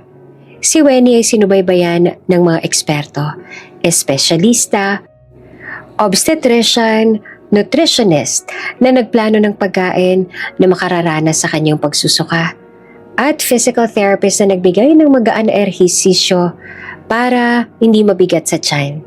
Si Clarice sa kabila ng sakit ay nanatiling pinapalakas ang loob niya. Si Alexander naman, natunghayan mula sa gilid. Unang may pagkatuyo sa mukha. Kalaunan, unti-unti nakikitang bumababa ang tensyon sa balikat niya tuwing nakikita ang malasakit ni Wenny kay Clarice. Isang araw, si Wenny ang nagbantay kay Ma'am Clarice sa ospital. Ayon kasi sa doktor ay nakakatulong na andon siya. Malakas kasing kausapin ni Clarice ang sinapupunan niya. Ma'am, mahina ang tinig niya. Para po sa anak na dadalhin ko, ipangako ko na magiging malusog siya. Tumitig si Clarice sa kanya ng matagal, may luha sa sulok ng mata. Yan ang gusto kong marinig. Yan ang kailangan ko ngayon. Salamat, Wenny. Alam kong labis-labis ng mga hinihiling ko sa'yo. At maraming salamat sa lahat. At doon sa maliit na pagbigkas ng pangako sa loob ng malamlam na silid ng ospital, tumibay ang loob ni Wenny. Hindi nawawala ng kaba. Hindi natataboy ang takot, pero isang bagong determinasyon ang sumulpot. Gagawin niya ang lahat para mailigtas ang pangarap ni Clarice at Alexander at para sa pamilyang inutangan niya ng buhay. Sa kabila ng lahat ng hirap, pagsusuka, panghihina at bigat ng bawat araw na dinadala ni Wenny, ipinagbuntis niya ng malusog ang magiging anak ni na Clarice at Alexander. Bawat sipa, Bawat galaw sa kanyang sinapupunan ay nagiging dahilan upang manatiling matatag si Clarice na unti-unti nang tinatalo ng kanyang sakit. At sa tuwing nakikita ni Wenny ang ngiti nito sa kabila ng hirap, pinipilit din niyang labanan ang lungkot sa kanyang dibdib. Hindi na rin biro ang naging ugnayan nilang dalawa. Si Ma'am Clarice na dati amo lamang niya ay tinuturing na rin niyang tunay na nakatatandang kapatid. Hanggang sa dumating ang araw na pinakahihintay nilang lahat. Sa pamamagitan ng operasyon, malusog na isinilang ni Wenny ang isang napakagandang sanggol na babae. Sa unang iyak nito, napaluha agad si Clarice kahit halos wala na siyang lakas. Siya na ba? Ang anak namin? Mahina ngunit puno ng pananabik ang boses ni Clarice. Dahan-dahang nilapit ng nurse ang sanggol sa kanya. Pinangalanan nila itong Hiraya. Sa gisag ng pangarap na tinupad, bunga ng lahat ng kanilang dasal at sakripisyo. Nakatayo sa tabi ni Alexander si Wenny habang pinagmamasdan ang sandaling yon. Namumuo ang luha sa kanyang mga mata nang makita si Clarice na haplusin ang maliit na mukha ni Hiraya. Napakaganda niya. Mahinang wika ni Clarice, halos pabulong habang nanginginig. Kamukhang kamukha mo siya, Wenny. Tumingin ito kay Wenny na tila ba nais iparating na hindi mabubuo ang lahat kung hindi dahil sa kanya. Ngumiti naman si Clarice. Pinahira ng mga luha ang pisngi habang hinahaplos ang pisngi ng sanggol. Hiraya, anak. Ako si Mommy Clarice. Ako ang mommy mo. Lumingon siya kay Alexander na noon ay nakatayo rin, walang imik. Ngunit halatang nababasa ng luha ang mga mata. Huwag mong iiwan ang daddy mo, anak, ha? Bulong ni Clarice habang hinahalikan ng noo ng sanggol. Ang daddy mo, siya ang aakay sa'yo. At kung sakaling mawala ako, pangako, gagabayin pa rin kita mula sa itaas. Lagi akong nasa tabi mo. Hindi na mapigilan ni Alexander mapaiyak ng tuluyan. Mahigpit niyang hinawakan ng isang kamay ng kanyang asawa. Si Wenny naman ay tuluyang napaiyak sa gilid. Dama ang bigat ng mga salitang iyon. Alagaanin niyo siya. Dugtong pa ni Clarice. Halos sumina na ang boses. Palakihin ninyo ng maayos. Buuin ninyo ang mga pangarap niya. Hindi ko na iyon magagawa para sa kanya. Kaya sana, gawin niyo para sa akin. Hiraya, anak. Ikaw ang katuparan ng lahat. Muling hinagka ni Clarice ang noo ng sanggol, tsaka muling umiti. Isang ngiting puno ng pagmamahal at pagtanggap. At sa huling pagkakataon, pinikit nito ang mga mata. Bumagsak ang mga luha sa gilid at tuluyan na itong nalagutan ng hininga. Clarice! Sigaw ni Alexander. Nanginginig ang tinig habang niyakap siya. Si Wenny naman ay napaluhod sa pag-iyak. Si Hiraya naman nasa tabi ni Clarice ay umiiyak din na para bang nadarama ang pagkawala ng ina. Sa gabing iyon ang silid ay napuno ng iyak. Iyakan ng sanggol, iyak ng isang ama na nawala ng kabiyak, at iyak ng isang babaeng naging saksi sa pagmamahalan at sakripisyo ng isang ina. Ngunit kasabay ng paglisa ni Clarice, iniwan nito ang isang kayamanang walang kapantay. Si Hiraya, ang pag-asa, ang panibagong liwanag para sa kanilang lahat. Pagkalipas ng ilang araw matapos ang paglisa ni Clarice, lumubog sa matinding kalungkutan si Alexander. Ang dating matapang, palaban at puno ng sigla na lalaki ay tila nawala na ng direksyon. Araw-araw tila ba siya ay nabubulaga ng kawalan. Wala ng halakhak, wala ng ngiti. Sa tuwing sumasapit ang gabi, wala siyang ibang ginagawa, kundi ang umupo sa tabi ng kabaong ni Clarice. Subalit sa kabila ng lahat may isang maliit na nilalang na nagiging dahilan upang muling huminga si Alexander, si Hiraya. Sa tuwing nakikita niya ang inosenteng mukha ng anak, nawari larawan ng bagong pag-asa, napapalitan kahit papaano ng lakas ang kanyang panghihina. Kapag ngumingiti si Hiraya, tila ba naririnig niyang muli ang tinig ni Clarice. At sa mga ngiting iyon, pilit ni Alexander na pinanghahawakan ng dahilan upang magpatuloy. Hanggang dumating ang araw ng libing ni Clarice, ang araw na kinatatakutan ng lahat. Ang formal na pamamaalam sa isang babaeng minahal at minahal din sila ng buong puso. Tahimik ang kapilya, puno ng puting bulaklak at mga kandilang nagbibigay liwanag sa madilim na paligid. Nakaitim ang lahat. Halos lahat ng naroon ay hindi mapigil ang pagluha. Si Hiraya ay iniwan muna sa piling ng kanyang yaya sa gilid, nakabalot sa kumot, mahimbing na natutulog, walang kaalam-alam sa bigat ng gabing iyon.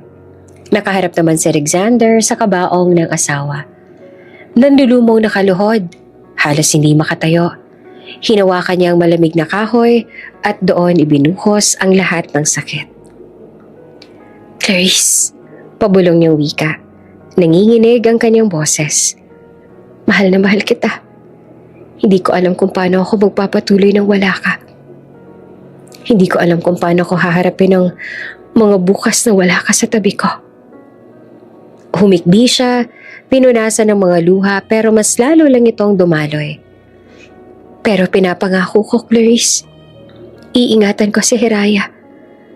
Palalakihin ko siyang may pagmamahal. Gaya ng pangarap mo. Kahit wala ka na, ipaparamdam ko sa kanya araw-araw kung gaano siya kamahal ng kanyang ina. Inilapit niya ang kanyang noo sa kabaong. Mahigpit na pinikit ang kanyang mga mata na para bang nais niyang humabol. Kumapit at huwag nang pakawalan ang kabiyak. Ayoko magpaalam pero kailangan. Kaya ngayon, paalam, mahal ko. Huwag kang mag-alala. Kakayanin ko para sa anak natin. Pero Clarice, sana, kahit saan ka man naroroon, bantayan mo kami. Bantayan mo ako. Bantayan mo siya. At tuluyan ang bumigay si Alexander. Humagulhol ng malakas habang nakaluhod sa harap ng puntod ng asawa. Ang balikat ay nanginginig sa bawat hikbi. Para bang nabiyak ang kanyang buong pagkatao. Nasa di kalayuan naman si Wenny. Tahimik na nakamasid sa amo. Nakaramdam siya ng matinding kirot sa dibdib. Isang awa, isang lungkot na mahirap ipaliwanag. Hindi na rin niya mapigilan ang kanyang luha. Ngunit imbes na lumapit, pinili niyang tumalikod. Mabigat ang kanyang mga hakbang habang unti-unting lumalayo dahil alam niyang iyon ay sandali na para kay Alexander at Clarice lamang. Sa kanyang isipan, umaalingaw-ngaw ang huling habilin ni Clarice. Alagaan niya si Hiraya at si Alexander at iyon ang pangakong pinanghahawakan niya. Samantala si Hiraya na mahimbing na natutulog sa bisig ng kanyang yaya ay tila simbolo ng bagong buhay. Hindi man niya naririnig ang mga iyakan sa paligid, siya ang naging dahilan kung bakit sa gitna ng libing may kakaunting sinag pa ring nagbumula sa kinabukasan. Matapos ang libing, unti-unting bumalik sa katahimikan ng mansyon ng mga de Guzman. Ngunit hindi na ito ang dating tahanan na puno ng halakhak at masasayang kwento ni Ma'am Clarice. Ang bawat sulok ay tila nagdadalamhati. Malamig at mabigat ang hangin na para bang kasama ng lahat ang pagkawala ng babaeng naging liwanag ng kanilang pamilya. Si Alexander ay halos hindi na lumalabas ng silid. Kung lumabas man, saglit lang upang tingnan si Hiraya at pagkatapos ay muling magkukulong. Hindi niya kinakausap ang mga tauhan, kahit si Wenny. Malamig, tahimik, at tila walang emosyon. Parang isang pader na imposibleng mabuwag. Nauunawaan naman niyo ni Wenny. Alam niya hindi ganoong kadali para kay Alexander ang biglang mawala ng asawa. Lalo na't si Clarice ang pinakamamahal nito. Kaya't kahit ramdam niya ang bigat ng malamig na pakikitungo ng lalaki, hindi iyon ikinakasama ng kanyang loob. Sa halip, mas lalo niyang pinatatatag ang kanyang sarili. Sa bawat umaga, siya na ang gumigising ng maaga upang asikasuhin si Hiraya. Siya ang nagpapainom ng gatas, nagpapaligo, nagpapatahan pag umiiyak. At habang hawak-hawak niya ang sanggol, palagi niyang naaalala ang huling habilin ni Clarice. Alagaan mo siya. Alagaan mo silang dalawa. Good morning, little one. Bulong ni Wenny habang pinapahiran ng tuwalya ang mukha ni Hiraya. Huwag kang mag-alala. Sigurado ako na binabantayan ka rin ngayon ng mommy mo katulad ng pinangako niya sa'yo. Alam mo, mabait ang mommy mo. Hindi ka nun pababayaan. At hindi rin kita pababayaan dahil nangako ako sa kanya. Nang minsang makita ni Alexander na pinapatahan ni Wenny ang sanggol, hindi ito nagsalita. Nakatayo lamang siya sa gilid ng pinto. Malamlam ang mga mata bago muling naglakad palayo. Kinagabihan, habang pinapatulog ni Wenny si Hiraya, narinig niya ang yabag ni Alexander papasok sa nursery. Tahimik itong lumapit at tumingin sa natutulog na sanggol. Saglit na napuno ng lungkot ang mukha nito. At sa unang pagkakataon, nakita ni Wenny kung gaano itong sugatan. I don't know if I can do this. Mahinang wika ni Alexander, halos pabulong. Para bang kausap ang sarili. Lumapit si Wenny ng dahan-dahan, bit-bit ang buong tapang. Sir, mahina niyang sabi, kailangan niyo pong kayanin para sa anak ninyo. Saglit siyang tiningnan ni Alexander, malamig pa rin ang mga mata bago ito umiling. Hindi mo maiintindihan, sagot nito. You will never understand this pain. Napayuko naman si Wenny. Tama po kayo, sir. Hindi ko alam kung gaano kasakit ang mawala ng taong pinakamamahal. Pero ang alam ko po, tumingin siya kay Hiraya na mahimbing na natutulog. Ayaw po ni Ma'am Clarice na nakikita kayong ganyan. Hindi na sumagot si Alexander. Ngunit bago ito lumabas ng silid, napansin ni Wenny ang bahagyang pagluha sa gilid ng mata nito. Lumipas ang ilang buwan mula nang ilibing si Clarice. Ngunit tila hindi pa rin natatapos ang pamimighati sa loob ng tahanan ni Alexander. Araw-araw nakikita ni Wenny kung paanong si Hiraya ang nagsisilbing lakas ng kanyang ama. Kapag naroon si Alexander sa tabi ng anak, kahit papaano'y nababawasan ng bigat ng sakit na dinadala niya. Ngunit kapag nag-iisa na ito, bumabalik ang lamig at walang kibo. Parang isang taong pinilit mabuhay kahit ayaw na. Si Wenny sa kabilang banda ay tapat sa pangako niyang iniwan ni Clarice. Alagaan si Hiraya at si Alexander. Maaga siyang nagising upang ihanda ang lahat ng kailangan ng bata. Isang gabi habang tulog na si Hiraya, pinatawag si Wenny ng mga magulang ni Alexander sa sala. Pagdating pa lang niya, ramdam niya na ang bigat ng titig ng mga ito. Wenny, panimula ng ina ni Alexander, malamig ang tono.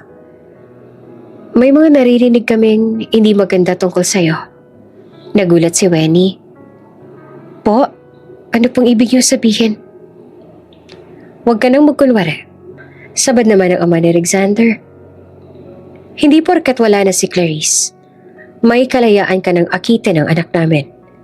Hindi mo ba naisip na napakawalang respeto niyan?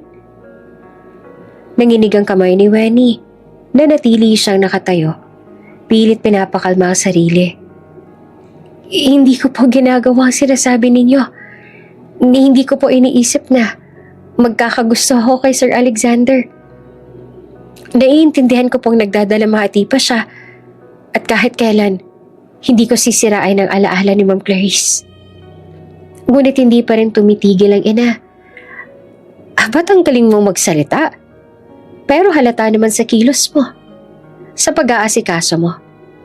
Anong gusto mong palabasin? Na ikaw ang papalit kay Clarice? Hindi po. Halos mapaiyak na tugon ni Wenny.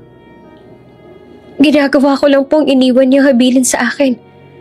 Ipinangako ko kay Ma'am Clarice na aalagaan ko si Hiraya at si Sir Alexander. Kung may pagkakamali man ako, yun po ay kung hindi ko nasuklian ng sapat ang tiwala niya. Pero tila sarado ang isip ng mga magulang.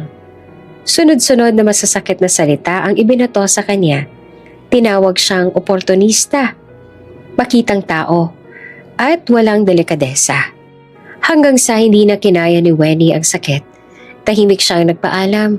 Ngunit bago siya tuluyang lumabas ng bahay, napatingala siya sa madilim na kalangitan. Ma'am Clarice, bulong niya habang dumadaloy ang luha. Patawarin mo po ako. Hindi ko na po kayang tuparin ang pangako ko. Ayoko po maging dahilan ng gulo ng pamilya ninyo.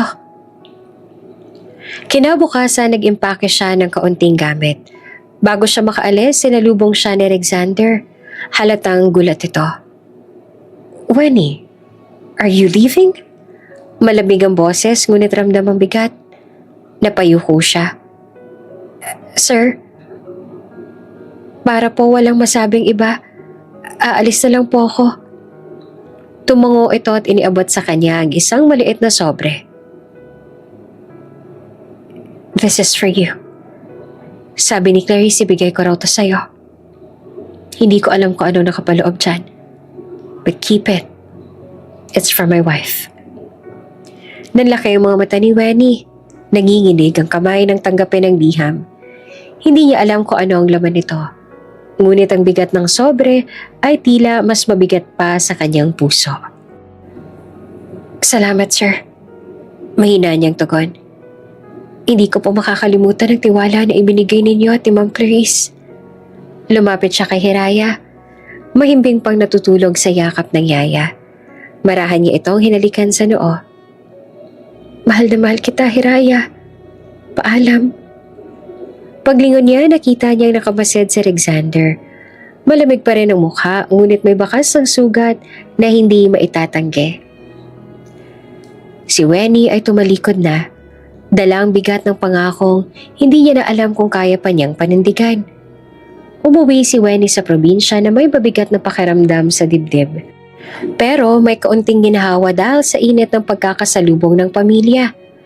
Habang binubuo niya ang mga bitbit niyang gamit sa lumang cobre bed, ramdam niya ang bawat tungkulin na tila binabalot siyang pasanin na inilihim niya ng ilang buwan at pa siyang ginawa niya ng may luha.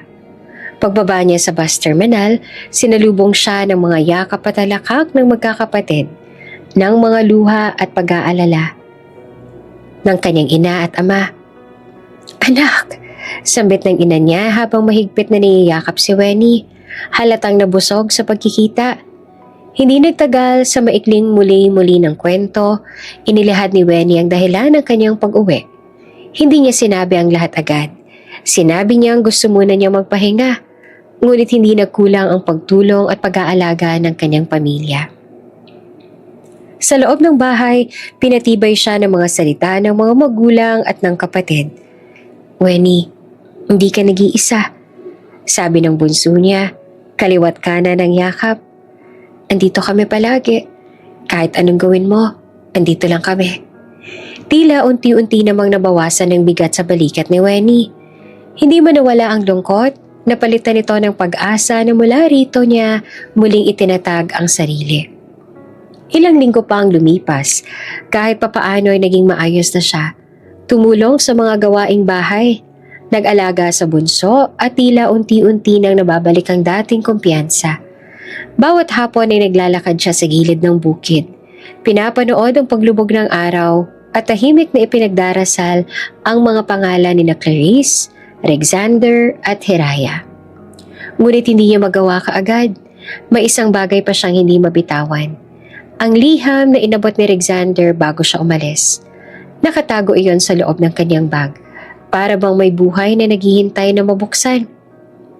Isang gabi, pagkatapos maghugas at maglinis ng mesa, umupo si Wenny sa may dingding ng bahay nila. Tinungo ang lumang saksakan ng liwanag mula sa lampara at dahan-dahang hinawakan ng sobre. Maliit, may korbada ng sulat kamay sa gilid. Para kay Winowa, mula kay Clarice. Nag-iba ang tibok ng puso niya. Huminga siya ng malalim at dahan-dahang binuksan. Sa loob nakita niya ang sulat. Pino ang papel at mabango pa nga ang bahagyang halimuyak. Mabangong pabango, tanda ng pag-aalaga.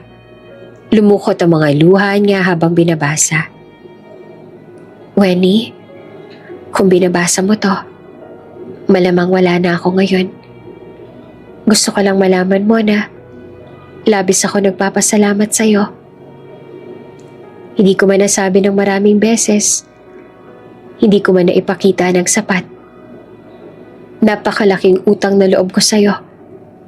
Tinubos mo ang buhay ng isang pamilya. Hindi lang ninakaw ng sakit ang katawan ng minamahal ko. Ninakaw din ito ang pag-asa. Ikaw ang nagbalik ng pag-asa sa amin. Hindi ko makakalimutan ang iyong sakripisyo. Kung minsan nagtataka nga ako kung sino ang karapat-dapat tumanggap ng ganyang kabutihan. Ikaw, Wenny, ikaw ang pinili ng tadhana upang maging ilaw namin sa dilim. May hihilingin sana ako. Alagaan mo si Alexander at si Hiraya. Alagaan mo silang parang sarili mong pamilya. Kung sakali man na dumating ang araw na mahalin mo siya, hindi kita masisisi. Kung sakali mang mamahalin ka rin niya at magpasya siyang magpakasal muli balang araw, wala akong pagtutol doon. Dahil sa totoo lang, kung sakali man na mag-asawa siyang muli, ikaw ang gusto ko para sa kanya. Mahirap man ang sabihin to, pero pinapangarap ko rin na siya'y hanapin ang kanyang kaligayahang muli. Bilang tulong at pasasalamat, may nakalakip akong tseke. Gamitin ninyo ito para sa bagong simula ng pamilya mo. Huwag mong isipin na kailangan mo itong isauli. Ito'y regalo mula sa amin ng asawa ko. Patawarin mo ako kung hindi ko nabigyan ng sapat na panahon para sabihin ang lahat ng ito ng harapan. Sana sa mga sandaling magdilim ang puso mo.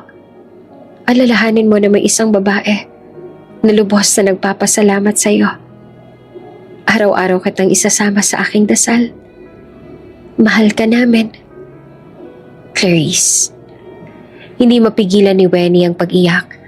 Ang mga salita ni Clarice ay parang kandila na muling nagbigay init sa loob ng kanyang puso.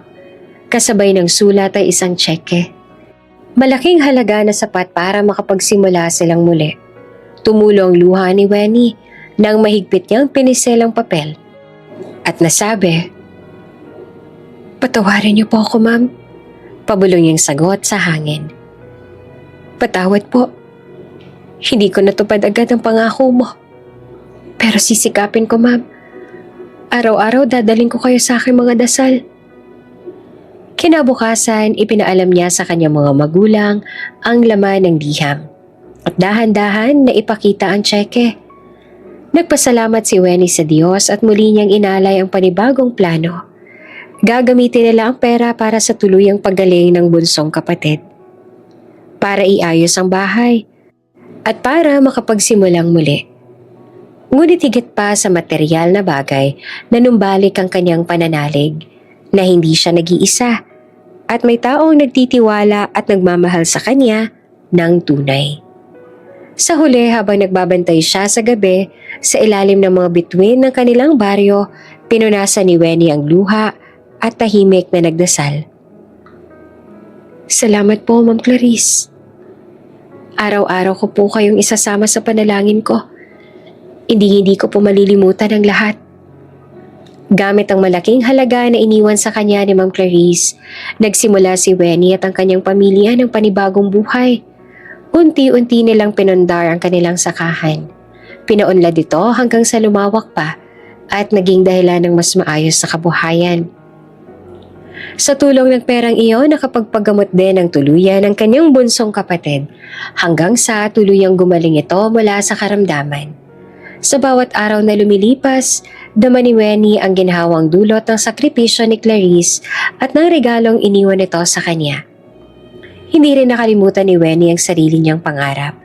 Dahil matagal niya nang hinahangad na makapagpatuloy ng pag-aaral, nagpa siyang ipagpatuloy niya ang kolehiyo at kumuha ng kursong tourism.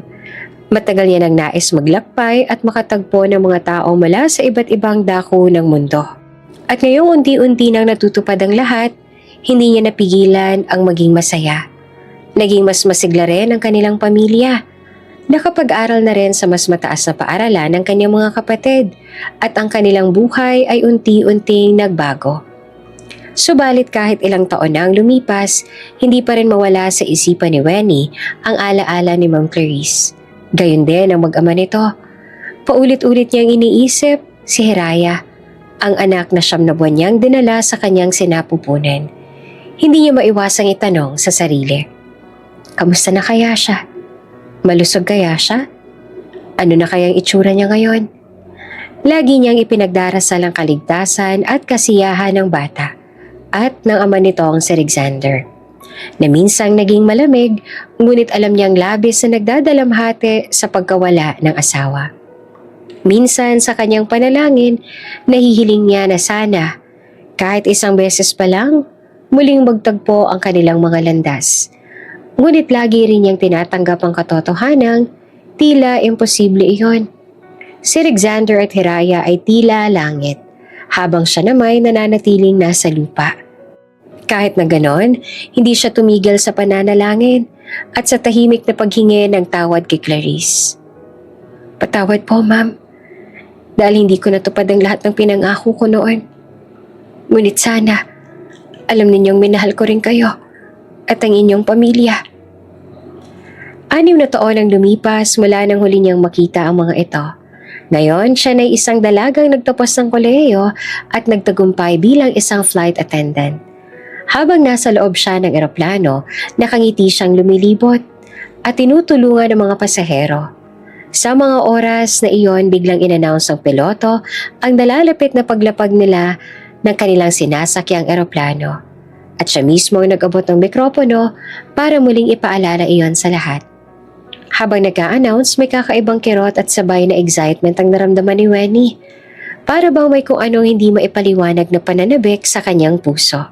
Naisip niya, siguro dahil ilang buwan din akong wala sa bansa. Siguro ito ang dahilan ng sobrang excitement ko ngayon. Ngunit sa kaibuturan ng kanyang damdamin, ramdam niyang mahigit pa roon. Na tila ba ang oras ay unti-unti nang naglalapit sa kanya at sa mga taong matagal ng laman ng kanyang mga panalangin. Pagkalapag ng eroplano, nagsibabaan ang mga pasahero at staff. Kasama sa pila si Wenny, hila-hila ang kanyang suitcase habang masayang nakikipagkwentuhan sa kanyang kapwa flight attendant.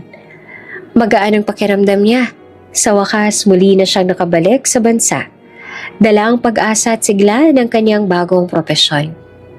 Ngunit sa gitna ng kanyang paglalakad, biglang may narinig siyang boses na tumawag. "Mommy! Mommy!" Napatigil si Wenny. Parang may dumagundong sa kanyang dibdib. Napalingon siya at muntik nang mabitawan ang kanyang hawak na bag nang makita niya ang isang batang babae. Napakaganda, mga 6 na taon ang edad. Tumakbo ito papalapit sa kanya at walang alinlangan na niyakap ang kanyang binti. "Mommy!" Bulalas ang bata. Mahigpit ang pagkakayakap, puno ng tuwa at pananabik. Nanlaki ang mga mata ni Wenny, hindi siya makakilos. Para siyang naistatwa sa kinatatayuan niya. Unti-unti niyang tinitigan ang mukha ng bata, lalo na ang mga mata nito. Mga matang pamilyar, halos salamin ang sa kanya. At sa sandaling iyon, ramdam niyang bumalik lahat ng alaala. Ang pagdadalang tao, ang mga pangako, ang huling ngiti ni Clarice bago ito pumanaw. Ngumiti ang bata. Kumikislap ang mga mata.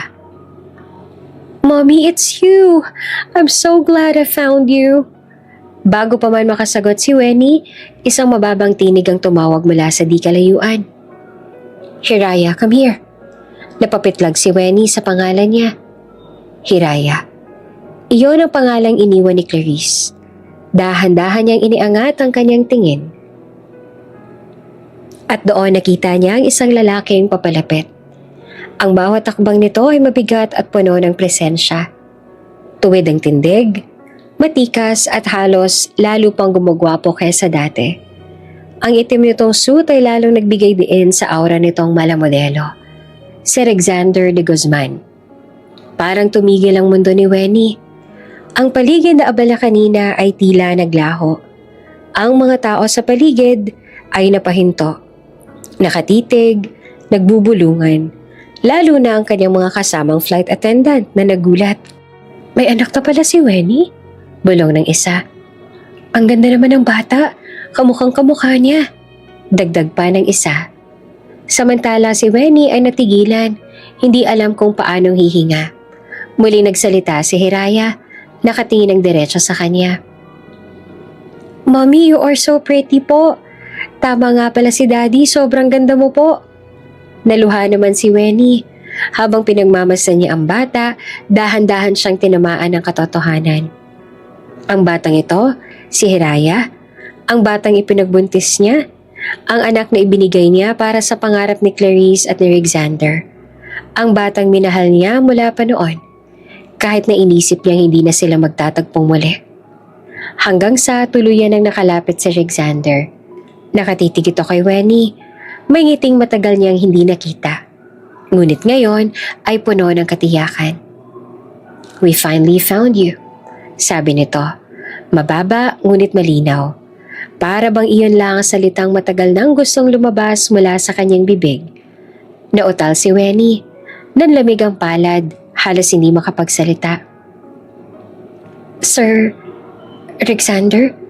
Ngumiti ito at bahagyang tumango. "Yes, it's me." Hinawakan naman ni Hiraya ang kamay ni Wenny at tinitigan siya ng may ngiti. "I am Hiraya. I am your daughter." Parang isang kulog na dumugundong iyon sa puso ni Wenny. Naluha siya. Hindi malaman kung paanong haharapin ang lahat. Ang nakaraan, ang kasalukuyan, at ang katotohanang nasa harap niya na ngayon ang anak na matagal niya nang minahal ng palihim. At ang lalaking minsang itinuring niyang pangako sa isang pumanaw na kaibigan. Ang lalaking natutunan niya ring ibigin kahit ilan pang taon niya itong hindi nakita.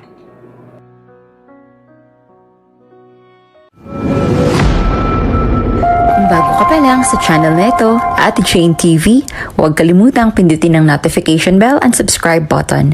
Sana po hindi naman malaking abala sa inyo ang pagpindot ng subscribe button dahil ang kapalit po nito ay ang pagsuporta para makapag-produce ng mga libreng stories sa mga channels ni Ate Jane. Maraming salamat!